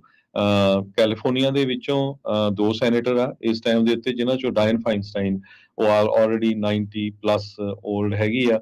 ਉਹਨਾਂ ਦੀ ਕੰਡੀਸ਼ਨ ਰਾਜਕਨਵੀਰ ਸਿੰਘ ਉਹਨਾਂ ਨੇ ਤੁਹਾਨੂੰ ਦੱਸੀ ਆ। ਸੋ ਉਹਨਾਂ ਦੀ ਜਗ੍ਹਾ ਦੇ ਉੱਤੇ ਐਡਮ ਸ਼ਿਫ, ਇਹ ਡੈਮੋਕ੍ਰੇਟ ਆ ਬਰਬੈਂਕ ਤੋਂ, ਇਹ ਰੇਸ ਦੇ ਵਿੱਚ ਆ। ਤੇ ਇੱਕ ਸਿਡਨੀ ਡੋਬ, ਇਹ ਡੈਮੋਕ੍ਰੇਟ ਲਾਸ ਐਂਜਲਸ ਤੋਂ, ਇਹ ਵੀ ਹੁਣ ਰੇਸ ਦੇ ਵਿੱਚ ਆਏ ਹੈਗੇ ਆ। ਤੇ ਬਾਰਬਰਾ ਲੀ, ਡੈਮੋਕ੍ਰੇਟ ਓਕਲੈਂਡ ਤੋਂ ਕਾਂਗਰਸ ਵੂਮਨ ਆ, ਉਹ ਵੀ ਇਸ ਰੇਸ ਦੇ ਵਿੱਚ ਹੈਗੇ ਆ। ਐਡਮ ਸ਼ਿਫ ਜੋ ਆ ਉਹ ਕਾਫੀ ਪਪੂਲਰ ਹੈਗੇ ਡੈਮੋਕ੍ਰੇਟਸ ਦੇ ਵਿੱਚ। ਤੇ ਹੁਣ ਦੇਖਦੇ ਆ ਵੀ ਇਹਨਾਂ ਦੇ ਵਿੱਚੋਂ ਜਦੋਂ ਆਉਣ ਵਾਲੀਆਂ ਇਲੈਕਸ਼ਨਾਂ ਹੋਣੀਆਂ ਕਿਹੜਾ ਕੈਂਡੀਡੇਟ ਅੱਗੇ ਆਉਂਦਾ ਹੈਗਾ। ਬਹੁਤ ਸਾਰੀਆਂ ਵੱਖ-ਵੱਖ ਲੋਕਾਂ ਨੂੰ ਐਂਡੋਰਸਮੈਂਟ ਦੇਣੀਆਂ ਸ਼ੁਰੂ ਕਰ ਦਿੱਤੀਆਂ ਆ। ਸਾਡੇ ਸੈਨੋਜ਼ੇ ਤੋਂ ਜਿਹੜੇ ਕਾਂਗਰਸਮੈਨ ਰੋ ਖੰਨਾ ਆ, ਉਹ ਪਤਾ ਚੱਲਿਆ ਵੀ ਬਾਰਬਰਾ ਲੀ ਦੀ ਜੋ ਸਪੋਰਟ ਕਰ ਰਹੇ ਹੈਗੇ ਆ।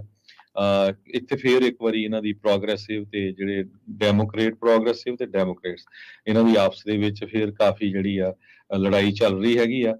ਲੋਰੇਟਾ ਸੈਂਚੇਜ਼ ਇੱਕ ਜੋ ਕੈਲੀਫੋਰਨੀਆ ਸਟੇਟ ਦੇ ਸੈਨੇਟਰ ਆ ਸੈਂਟਾ ਇਹਨਾਂ ਤੋਂ, ਉਹ ਵੀ ਜੋ ਆ ਕਮਲਾ ਹੈਰਿਸ ਦੇ ਨਾਲ ਰਲ ਕੇ ਗੱਲਬਾਤ ਕਰ ਰਹੇ ਆ ਵੀ ਕਿਸ ਤਰ੍ਹਾਂ ਉਹ ਵੀ ਸ਼ਾਇਦ ਮੈਦਾਨ ਦੇ ਵਿੱਚ ਆ ਜਾਣ। ਸੋ ਇਹ ਕਾਫੀ ਕੁਝ ਚੇਂਜ ਹੋਣਾ ਹੈ। ਦੇਖਦੇ ਆ ਕਿਹੜਾ candidate as a senator California 'ਚ ਅੱਗੇ ਆਉਂਦਾ ਹੈਗਾ। ਜੀ ਜੀ, ਅਗਲੀ ਜਿਹੜੀ ਊਰਜਾ ਪੈਦਾ ਕਰਨ ਦੇ ਸੰਬੰਧ ਦੇ ਵਿੱਚ ਇੱਕ ਚੰਗੀ ਖਬਰ ਜਿਹੜੀ ਉਹ ਆ ਰਹੀ ਆ। ਯੂਐਸ ਦੇ ਸਾਇੰਸਦਾਨਾਂ ਨੇ ਇੱਕ ਵਾਰੀ ਫੇਰ ਦੂਸਰੀ ਵਾਰ ਕੁੱਲ ਕਹਿ ਲਓ ਵੀ ਇਤਿਹਾਸ ਦੇ ਵਿੱਚ ਨਿਊਕਲੀਅਰ ਫਿਊਜ਼ਨ ਦੇ ਨਾਲ ਜਿਹੜੀ એનર્ਜੀ ਆ ਉਸ ਦੀ ਪੈਦਾਵਾਰ ਕੀਤੀ ਤੇ ਜਿੰਨੀ એનર્ਜੀ ਵਰਤੀ ਗਈ ਸੀ ਉਸ ਤੋਂ ਵੱਧ એનર્ਜੀ ਜਿਹੜੀ ਆ ਉਹ ਪ੍ਰੋਡਿਊਸ ਕਰਨ ਦੇ ਵਿੱਚ ਕਾਮਯਾਬੀ ਮਿਲੀ ਆ। ਲਿਵਰਮੋਰ ਦੀ ਲਾਰੈਂਸ ਲਿਵਰਮੋਰ ਨੈਸ਼ਨਲ ਲੈਬ ਦੇ ਵਿੱਚ ਕੱਲ ਇਹਨਾਂ ਨੇ ਇਹ ਜਾਣਕਾਰੀ ਦਿੱਤੀ ਆ। ਇਸ ਤੋਂ ਪਹਿਲਾਂ ਦਸੰਬਰ ਮਹੀਨੇ ਦੇ ਵਿੱਚ ਵੀ ਇਹਨਾਂ ਨੇ ਇਹ ਮਾਰਕਾ ਮਾਰਿਆ ਸੀਗਾ। ਰਾਈਟ ਨਾਓ ਜਿਹੜੇ ਨਿਊਕਲੀਅਰ ਪਾਵਰ ਪਲਾਂਟ ਆ ਉਹਨਾਂ ਦੇ ਵਿੱਚ ਫਿਜ਼ਨ ਕੀਤੀ ਜਾਂਦੀ ਆ, ਯਾਨੀ ਕਿ ਵੱਡੇ ਜਿਹੜੇ ਧਾਤੂ ਆ ਉਹਨਾਂ ਨੂੰ ਤੋੜਿਆ ਜਾਂਦਾ ਆ ਤੇ ਉਹ ਤੋੜਨ ਵੇਲੇ ਜਿਹੜੀ એનર્ਜੀ ਊਰਜਾ ਪੈਦਾ ਹੁੰਦੀ ਆ, ਗਰਮੀ ਪੈਦਾ ਹੁੰਦੀ ਆ, ਉਹਦੇ ਨਾਲ ਫਿਰ ਜਿਹੜੀ ਬਿਜਲੀ ਦਾ ਉਤਪਾਦਨ ਕੀਤਾ ਜਾਂਦਾ ਆ। ਤੇ ਨਿਊਕਲੀਅਰ ਫਿਊਜ਼ਨ ਕੀ ਆ? ਜੋ ਆਪਣੇ ਸੂਰਜ ਦੇ ਵਿੱਚ ਚੱਲ ਰਿਹਾ ਵੀ 2 ਹਾਈਡਰੋਜਨ ਦੇ ਆਈਟਮ ਮਿਲ ਕੇ ਇੱਕ ਹੀਲੀਅਮ ਜਿਹੜਾ ਐਟਮ ਆ ਉਹ ਬਣਾਉਂਦੇ ਆ, ਪਰ ਨਾਲ ਦੇ ਨਾਲ એનર્ਜੀ ਵੀ ਜਿਹੜੀ ਉਸ ਦੇ ਵਿੱਚ ਪ੍ਰੋਡਿਊਸ ਕੀਤੀ ਜਾਂਦੀ ਆ। ਸੋ ਲਾਰੈਂਸ ਲਿਵਰਮੋਰ ਨੇ ਇਹ ਜਿਹੜਾ ਨੈਟ એનર્ਜੀ ਗੇਨ ਆ ਫਿਊਜ਼ਨ ਐਕਸਪੈਰੀਮੈਂਟ ਦੇ ਵਿੱਚ ਲੇਜ਼ਰਸ ਦੀ ਵਰਤੋਂ ਕਰਦੇ ਹੋਏ ਪਹਿਲੀ ਵਾਰ 5 ਦਸੰਬਰ 2022 ਨੂੰ ਸਫਲਤਾ ਪ੍ਰਾਪਤ ਕੀਤੀ ਸੀ ਤੇ ਹੁਣ ਜਿਹੜਾ ਦੱਸਿਆ ਜਾ ਰਿਹਾ ਵੀ ਇਸ ਮਹੀਨੇ ਅਗਸਤ ਦੇ ਵਿੱਚ ਵੀ ਅਜਿਹੀ ਹੀ ਪੈਦਾਵਾਰ ਆ ਉਹ ਹੋਈ ਆ। ਸੋ ਕਹਿੰਦੇ ਵੀ 2 ਮੈਗਾ ਜਾਊਲ એનર્ਜੀ ਦੀ ਵਰਤੋਂ ਕਰਦੇ ਹੋਏ 3 ਮੈਗਾ ਜਾਊਲ એનર્ਜੀ ਦੀ ਆਊਟਪੁੱਟ ਜਿਹੜੀ ਉਹ ਲਈ ਗਈ ਆ। ਸੋ ਇਹ ਕਦੋਂ ਇੱਕ ਕਹਿ ਲਓ ਵੀ ਸੇਫਲੀ ਤੇ ਕਮਰਸ਼ੀਅਲੀ ਪ੍ਰੋਡਿਊਸ ਹੋਣੀ ਸ਼ੁਰੂ ਹੋ ਸਕੂਗੀ, ਇਹ ਇੱਕ ਵੱਡੀ ਜਿਹੜੀ ਗੱਲ ਆ। ਪਰ એનર્ਜੀ ਡਿਪਾਰਟਮੈਂਟ ਨੇ ਇਸ ਨੂੰ ਇੱਕ ਵੱਡੀ ਸਾਇੰਟੀਫਿਕ ਬ੍ਰੇਕ ਥਰੂ ਦੇ ਵਿੱਚ ਦੱਸਿਆ ਹੈ। ਕਹਿੰਦੇ ਵੀ ਦਹਾਕਿਆਂ ਬੱਧੀ ਜਿਹੜੀ ਰਿਸਰਚ ਇਸ ਦੇ ਵਿੱਚ ਚੱਲ ਰਹੀ ਸੀ, ਉਸ ਦੇ ਵਿੱਚ ਆਪਾਂ ਨੂੰ ਹੁਣ ਸਫਲਤਾ ਜਿਹੜੀ ਮਿਲਣੀ ਸ਼ੁਰੂ ਹੋਈ ਆ। ਹਾਈਡਰੋਜਨ ਬਹੁਤ ਈਜ਼ੀਲੀ ਅਵੇਲੇਬਲ ਆ ਤੇ ਜੇ ਵਾਕਿਆ ਹੀ ਫਿਊਜ਼ਨ ਇੱਦਾਂ ਹੁੰਦੀ ਆ, એનર્ਜੀ ਪ੍ਰੋਡਿਊਸ ਹੁੰਦੀ ਆ, ਤਾਂ ਇਹ ਇੱਕ ਕਾਮਯਾਬੀ ਵੱਲ ਨੂੰ ਆਪਾਂ ਵਧਾਂਗੇ। ਤੇ ਜਿਹੜੀ ਇਵੈਂਚੁਅਲੀ ਦੁਨੀਆ ਚਾਹੁੰਦੀ ਆ ਵੀ ਭਾਈ ਗ੍ਰੀਨ એનર્ਜੀ ਜਿਹੜੀ ਹੋਵੇ, ਜਿਸ ਵਿੱਚ ਪੋਲਿਊਸ਼ਨ ਨਾ ਹੋਵੇ, ਤਾਂ ਨਿਊਕਲੀਅਰ ਫਿਊਜ਼ਨ ਉਸ ਦੇ ਵਿੱਚ ਇੱਕ ਕਾਫੀ ਸਾਰਥਕ ਰੋਲ ਅਦਾ ਕਰ ਸਕਦੀ ਹੈ। ਅਗਲੀ ਖਬਰ ਵਿੱਚ ਚਲੀਏ, ਜਿਹੜੀ ਯੈਲੋ ਟਰੱਕਿੰਗ ਕੰਪਨੀ ਆ, ਉਹਨਾਂ ਨੇ ਪਿਛਲੇ ਐਤਵਾਰ ਬੈਂਕਰਪਸੀ ਫਾਈਨਲੀ ਜੋ ਆ ਉਹ ਫਾਈਲ ਕਰ ਦਿੱਤੀ ਹੈਗੀ ਆ। 100 ਸਾਲਾਂ ਪੁਰਾਣੀ ਕੰਪਨੀ ਦੀ ਬੈਂਕਰਪਸੀ ਫਾਈਲ ਕਰਨ ਤੋਂ ਬਾਅਦ 30,000 ਤੋਂ ਵੱਧ ਜਿਹੜੇ ਵਰਕਰਸ ਆ, ਉਹਨਾਂ ਦੀ ਜਿਹੜੀ ਜੌਬ ਆ ਉਹ ਇਸ ਟਾਈਮ ਖਤਰੇ ਦੇ ਵਿੱਚ ਹੈਗੀ ਆ। ਇੱਕ ਟਾਈਮ ਦੇ ਉੱਤੇ ਅਮਰੀਕਾ ਦੀ ਸਭ ਤੋਂ ਵੱਡੀ ਟਰੱਕਿੰਗ ਕੰਪਨੀ, ਇਹਦੇ ਜਿਹੜੇ ਕਲਾਇੰਟ ਵੀ ਸਭ ਤੋਂ ਵੱਡੀਆਂ ਕੰਪਨੀਆਂ ਜਿਸ ਤਰ੍ਹਾਂ Walmart, home depot, Uber fret, ਇਹ ਸਾਰੇ ਇਹਦੇ ਨਾਲ ਕੰਮ ਕਰਦੇ ਸੀਗੇ। Yellow one of the largest US trucking company, ਜਿਹਦੇ ਕੋਲ 8 ਤੋਂ ਲੈ ਕੇ 10% ਮਾਰਕੀਟ ਦਾ ਸ਼ੇਅਰ ਸੀਗਾ, ਬ੍ਰੋਕਰੇਜ TD ਕੋਵਿਨ ਦੇ ਮੁਤਾਬਕ। ਇਹਨਾਂ ਨੇ ਇਹ ਕਿਹਾ ਵੀ ਜੋ $700 ਮਿਲੀਅਨ ਦਾ ਲੋਨ ਪ੍ਰੈਜ਼ੀਡੈਂਟ ਡੋਨਲਡ ਟਰੰਪ ਉਹਨਾਂ ਦੇ ਐਡਮਿਨਿਸਟ੍ਰੇਸ਼ਨ ਦੇ ਦੌਰਾਨ ਲਿਆ ਸੀ, ਉਹ ਇਹ ਰਿਟਰਨ ਕਰ ਦੇਣਗੇ।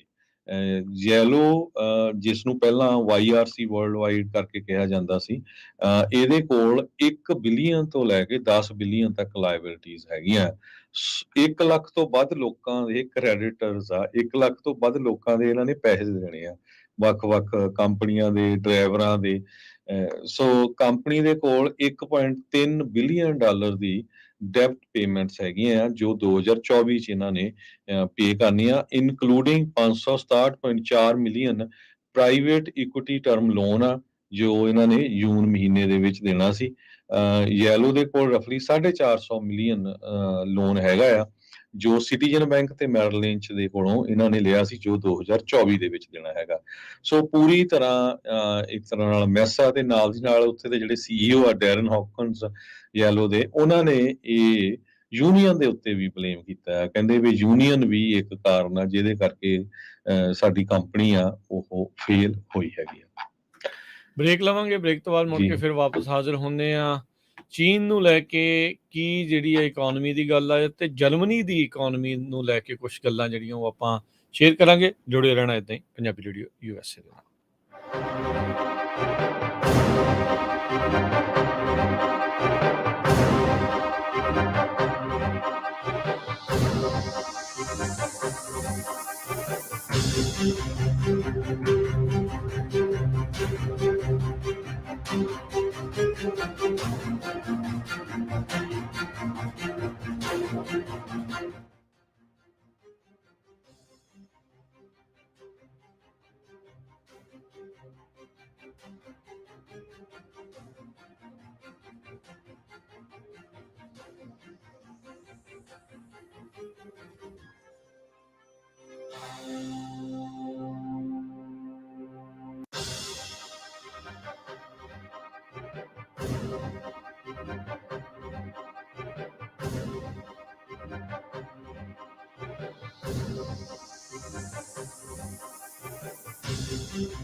ਬ੍ਰੇਕ ਤੋਂ ਬਾਅਦ ਇੱਕ ਵਾਰੀ ਫਿਰ ਆਪ ਸਭ ਦਾ ਸਵਾਗਤ ਹੈ ਅਪਡੇਟ ਅਮਰੀਕਾ 'ਚ। ਹਰਜੋਤ ਸਿੰਘ ਜੀ ਸਵਾਗਤ ਹੈ, ਸਤਿ ਸ਼੍ਰੀ ਅਕਾਲ ਜੀ। ਸਤਿ ਸ਼੍ਰੀ ਅਕਾਲ, ਧੰਨਵਾਦ ਜੀ। ਇਕੋਨਮੀ ਦੀ ਜਿਹੜੀ ਹਰਜੋਤ ਸਿੰਘ ਜੀ ਵਰਲਡ ਵਾਈਡ ਦੀ ਜੇ ਗੱਲ ਕਰਦੇ ਜਾਈਏ ਤਾਂ ਯੂਰਪ ਦੀ ਜਿਹੜੀ ਸਭ ਤੋਂ ਵੱਡੀ ਇਕੋਨਮੀ ਆ ਜਰਮਨੀ, ਉਹ ਤਕਰੀਬਨ 1.5% ਜੂਨ ਦੇ ਵਿੱਚ ਉਹ ਤੋਂ ਪਿਛਲੇ ਮਹੀਨੇ ਮਈ ਦੇ ਮੁਕਾਬਲੇ ਡਿੱਗ ਗਈ। ਜਰਮਨੀ ਦਾ ਜਿਹੜਾ ਆਟੋਮੋਟਿਵ ਸੈਕਟਰ ਆ, ਗੱਡੀਆਂ ਵਾਲਾ ਆ, ਉਹਦੇ ਵਿੱਚ 3.5% ਜਿਹੜਾ ਆ ਉਹ ਡਰੋਪ ਆ ਗਿਆ। ਜਰਮਨੀ ਦੀ ਜਿਹੜੀ ਇੰਡਸਟਰੀਅਲ ਆਊਟਪੁੱਟ ਲਗਾਤਾਰ ਘਟਣ ਦੇ ਕਰਕੇ ਜਿਹੜੀ ਉੱਥੋਂ ਦੇ ਅਰਥ ਸ਼ਾਸਤਰੀ ਆ ਉਹ ਇਹ ਕਿਆਸਰਾਈਆਂ ਲਾ ਰਹੇ ਆ ਵੀ ਇੱਕ ਵਾਰੀ ਫੇਰ ਕਿਤੇ ਯੂਰਪ, ਖਾਸ ਕਰਕੇ ਜਰਮਨੀ ਆ, ਉਹ ਕਿਤੇ ਰਿਸੈਸ਼ਨ ਦੇ ਵਿੱਚ ਮੁੜ ਨਾ ਚਲਿਆ ਜਾਵੇ। ਕੰਸਟਰਕਸ਼ਨ ਸੈਕਟਰ ਦੇ ਵਿੱਚ ਵੀ ਉਹ ਘਟਿਆ ਆ, 3% ਤਕਰੀਬਨ ਉਸ ਦੇ ਵਿੱਚ ਗਿਰਾਵਟ ਆਈ ਹੈਗੀ ਆ। ਸੋ ਕਹਿੰਦੇ ਵੀ ਅਪ੍ਰੈਲ ਤੋਂ ਜੂਨ ਦੇ ਮਹੀਨੇ ਦੇ ਵਿੱਚ ਰਿਸੈਸ਼ਨ ਚੋਂ ਜਰਮਨੀ ਮਸਾਂ ਹੀ ਬਾਹਰ ਜਿਹੜਾ ਉਹ ਨਿਕਲਿਆ ਸੀ। ਉਹਨਾਂ ਦੀ GDP ਲਗਾਤਾਰ ਫਲੈਟ ਚੱਲ ਰਹੀ ਆ। ਪਿਛਲੇ ਕਈ ਜਿਹੜੇ ਕੁਆਟਰਸ ਆ ਉਸ ਦੇ ਆંકੜਿਆਂ ਦੇ ਉੱਤੇ ਜੇ ਤੁਲਨਾ ਕੀਤੀ ਜਾਵੇ ਤੇ ਹੁਣ ਉੱਥੋਂ ਦੀ ਆਟੋ ਇੰਡਸਟਰੀ ਦਾ ਭੱਠਾ ਬਹਿਣ ਦੇ ਕਰਕੇ ਉਹਨਾਂ ਨੂੰ ਇੱਕ ਵਾਰੀ ਫੇਰ ਇਹ ਡਰ ਬਣਿਆ ਪਿਆ ਆ ਵੀ ਜਰਮਨੀ ਇੱਕ ਵਾਰੀ ਫੇਰ ਕਿਤੇ ਰਿਸੈਸ਼ਨ ਦੇ ਵਿੱਚ ਉਹ ਨਾ ਚਲਿਆ ਜਾਵੇ। ਸੋ ਤਕਰੀਬਨ 2.2 ਮਿਲੀਅਨ ਗੱਡੀਆਂ ਕਹਿੰਦੇ ਪ੍ਰੋਡਕਸ਼ਨ ਲਾਈਨਸ ਤੋਂ ਪਹਿਲੇ 6 ਮਹੀਨਿਆਂ ਦੇ ਵਿੱਚ ਜਰਮਨੀ 'ਚੋਂ ਨਿਕਲੀਆਂ ਆ। ਇਹ ਪਿਛਲੇ ਸਾਲਾਂ ਦੇ ਮੁਕਾਬਲੇ 10% ਘੱਟ ਨਜ਼ਰ ਜਿਹੜਾ ਉਹ ਆ ਰਿਹਾ ਆ। ਅਜੇ ਵੀ ਪ੍ਰੀ ਪੈਂਡੈਮਿਕ ਲੈਵਲ ਦੀ ਆਊਟਪੁੱਟ ਤੇ ਪਹੁੰਚਣ ਨੂੰ ਕਹਿੰਦੇ ਵਕਤ ਲੱਗ ਸਕਦਾ ਆ। ਆਪਣੇ ਗੁਆਂਢੀ ਮੁਲਕ ਕੈਨੇਡਾ ਵੀ ਜਿਹੜੀ ਸਿਚੁਏਸ਼ਨ ਹੈ ਇਕੋਨਮੀ ਦੀ ਬਾਹਲੀ ਗੁੱਡ ਨਹੀਂ ਹੈਗੀ। ਕੈਨੇਡਾ ਦੀ ਇਕੋਨਮੀ ਨੇ ਕਹਿੰਦੇ ਅਨਐਕਸਪੈਕਟਡਲੀ 6400 ਦੇ ਕਰੀਬ ਜੌਬਸ ਲੂਜ਼ ਕੀਤੀਆਂ ਹੈਗੀਆਂ ਜੁਲਾਈ ਮਹੀਨੇ ਦੇ ਵਿੱਚ। ਇਹ 5.5% ਅਪ ਆ ਪਿਛਲੇ ਟਾਈਮ ਨਾਲੋਂ। ਸੋ ਬੈਂਕ ਆਫ ਕੈਨੇਡਾ ਆ ਉਹ ਹੋ ਸਕਦਾ ਕਹਿੰਦੇ ਵੀ ਜੋ ਇੰਟਰਸਟ ਰੇਟ ਵਧਾ ਰਿਹਾ ਹੈ ਉੱਥੇ ਵੀ ਸਾਡੇ ਵਾਂਗ ਅਮਰੀਕਾ ਕਾਫੀ ਰੇਟ ਵੱਧ ਰਿਹਾ ਆ ਤੇ ਉਹਦੇ ਉੱਤੇ ਉਹ ਥੋੜਾ ਸਟਾਪ ਕਰ ਦੇਣ। ਐਨਾਲਿਸਟ ਨੇ ਫੋਰਕਾਸਟ ਕੀਤਾ ਸੀ ਵੀ 21,000 ਦੇ ਕਰੀਬ ਜੌਬਸ ਕ੍ਰੀਏਟ ਹੋਊਗੀਆਂ ਪਰ ਇਹ ਲੂਜ਼ ਹੋਈਆਂ ਹੈਗੀਆਂ। ਅਨਪਲਾਇਮੈਂਟ ਰੇਟ ਵੀ ਜਿੱਦਾਂ 5.5% ਤੱਕ ਉੱਥੇ ਚੱਲ ਗਿਆ 5.4% ਤੋਂ ਵੱਧ ਕੇ।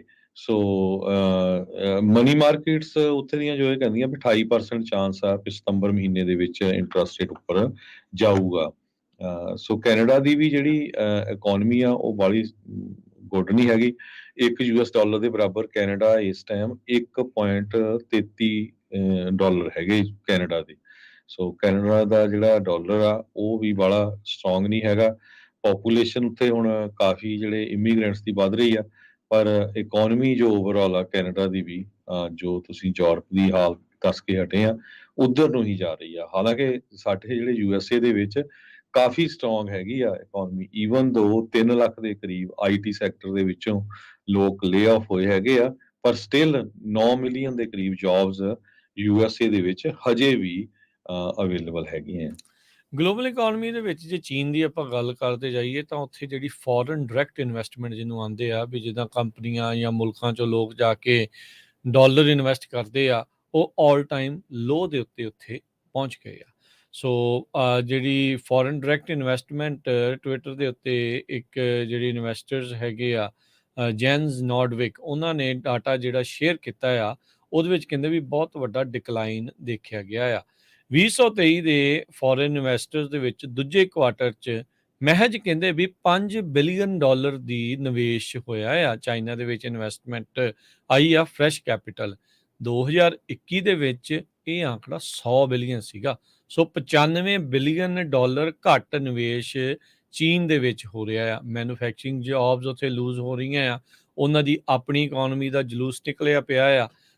ਉਹ ਜਿਹੜਾ ਪ੍ਰੋਡਕਸ਼ਨ ਖੇਤਰ ਆ ਉੱਥੇ ਦਾ ਉਹ ਕਾਫੀ ਡਾਵਾਂਡੋਲ ਹੋਇਆ ਪਿਆ ਆ। ਫਿਰ ਉਹਨਾਂ ਨੂੰ એનર્ਜੀ ਦੀ ਸਮੱਸਿਆ ਵਿੱਚ ਆ ਗਈ ਸੀ। ਜਦ ਉਤਪਾਦਨ ਕਰਨ ਦੇ ਲਈ ਜਿਹੜੀਆਂ ਮਸ਼ੀਨਾਂ ਚੱਲਣੀਆਂ ਉਹਦੇ ਲਈ ਬਿਜਲੀ ਚਾਹੀਦੀ ਆ ਤੇ ਬਿਜਲੀ ਉਤਪਾਦਨ ਦੇ ਵਿੱਚ ਬਲੈਕਆਊਟਸ ਹੋਣੇ ਜਿਹੜੇ ਉੱਥੇ ਸ਼ੁਰੂ ਹੋ ਗਏ ਸੀ। ਰੀਸੈਂਟਲੀ ਆਪਾਂ ਦੇਖਿਆ ਉੱਥੇ ਹੁਣ ਹੜ੍ਹ ਵੀ ਆਏ ਹੈਗੇ ਆ ਕਈ ਇਲਾਕਿਆਂ ਦੇ ਵਿੱਚ। ਵੈਸਟ ਹੁਣ ਪੂਰੀ ਤਰ੍ਹਾਂ ਸਨੱਬ ਕਰ ਰਿਹਾ ਆ ਚੀਨ ਨੂੰ।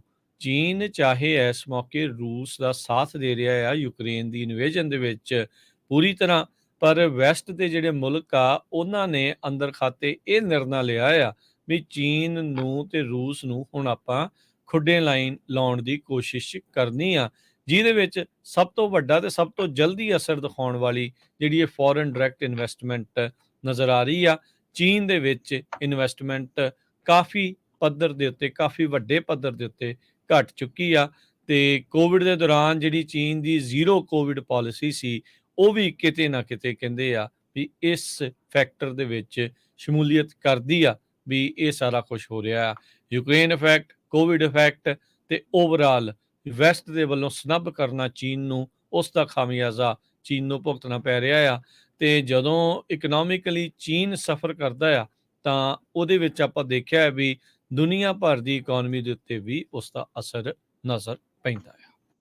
ਇੱਕ senior official federal reserve board ਦੇ USA ਦੇ ਜੋ ਹੈਗੇ ਆ ਫੈਡ ਦੇ ਗਵਰਨਰ ਮਿਸ਼ੈਲ ਵੋਮੈਨ, ਉਹਨਾਂ ਨੇ ਵਾਰਨਿੰਗ ਦਿੱਤੀ ਆ ਵੀ ਮਲਟੀਪਲ ਇੰਟਰਸਟ ਰੇਟ ਹਾਈਕ ਚਾਹੀਦੇ USA ਦੇ ਵਿੱਚ ਤਾਂ ਕਿ ਆਪਾਂ ਇਨਫਲੇਸ਼ਨ ਨੂੰ ਉਸ ਜਗ੍ਹਾ ਤੇ ਲਿਆ ਸਕੀਏ, ਜਾਣੀ ਕਿ 2% ਦੇ ਉੱਤੇ ਜੋ ਫੈਡ ਦਾ ਟਾਰਗੇਟ ਹੈਗਾ।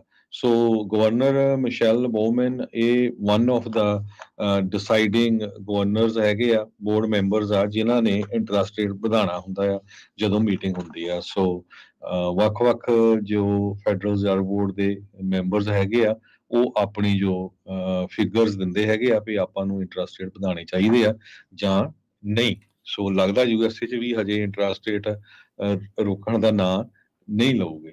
ਤੇ ਜਾਂਦੇ-ਜਾਂਦੇ ਰਾਜਕਨਵੀਰ ਸਿੰਘ ਜੀ, ਜੋ ਪਿਛਲੇ ਹਫ਼ਤੇ ਸਟਾਕਟਨ ਦੇ ਵਿੱਚ ਵਾਪਰਿਆ ਸੀ 7-11 ਦੇ ਉੱਤੇ, ਇੱਕ ਚੋਰ ਜੋ ਬਾਰ-ਬਾਰ ਚੋਰੀ ਕਰਨ ਆ ਰਿਹਾ ਸੀ ਤੇ ਫਿਰ ਉਹ ਆਪਣੇ ਬੰਦਿਆਂ ਦੇ ਜਿਹੜਾ ਹੱਥੇ ਚੜ੍ਹ ਗਿਆ ਤੇ ਉਸ ਦੀ ਜੋ ਛਿੱਤਰ ਪਰੇਡ ਹੋਈ ਸੀ ਉਹ ਲਗਭਗ ਯੂਐਸਏ ਦੇ ਹਰ ਇੱਕ ਮੇਨ ਨਿਊਜ਼ ਮੀਡੀਆ ਆਊਟਲੈਟ ਦੇ ਉੱਤੇ ਗਈ ਤੇ ਮੈਜੋਰਟੀ ਦੇ ਵਿੱਚ ਜਿਹੜੇ ਨੌਨ ਪੰਜਾਬੀ ਵੀ ਆ ਉਹਨਾਂ ਨੇ ਸਪੋਰਟ ਕੀਤੀ ਵੀ ਭਾਈ ਜੇ ਇਹਨਾਂ ਦਾ ਧੱਕਾ ਹੁੰਦਾ ਵੀ ਦੇਖੋ 28 ਜੁਲਾਈ ਨੂੰ ਵੀ ਉਹ ਆਇਆ, 29 ਜੁਲਾਈ ਨੂੰ ਵੀ ਆਇਆ, ਭਰ ਕੇ ਲੈ ਗਿਆ ਤੇ ਹੁਣ ਜਦੋਂ ਤੀਜੀ ਵਾਰੀ ਆਇਆ ਤੇ ਫਿਰ ਉਹਨਾਂ ਨੇ ਫੜ ਕੇ ਢਾਹ ਲਿਆ।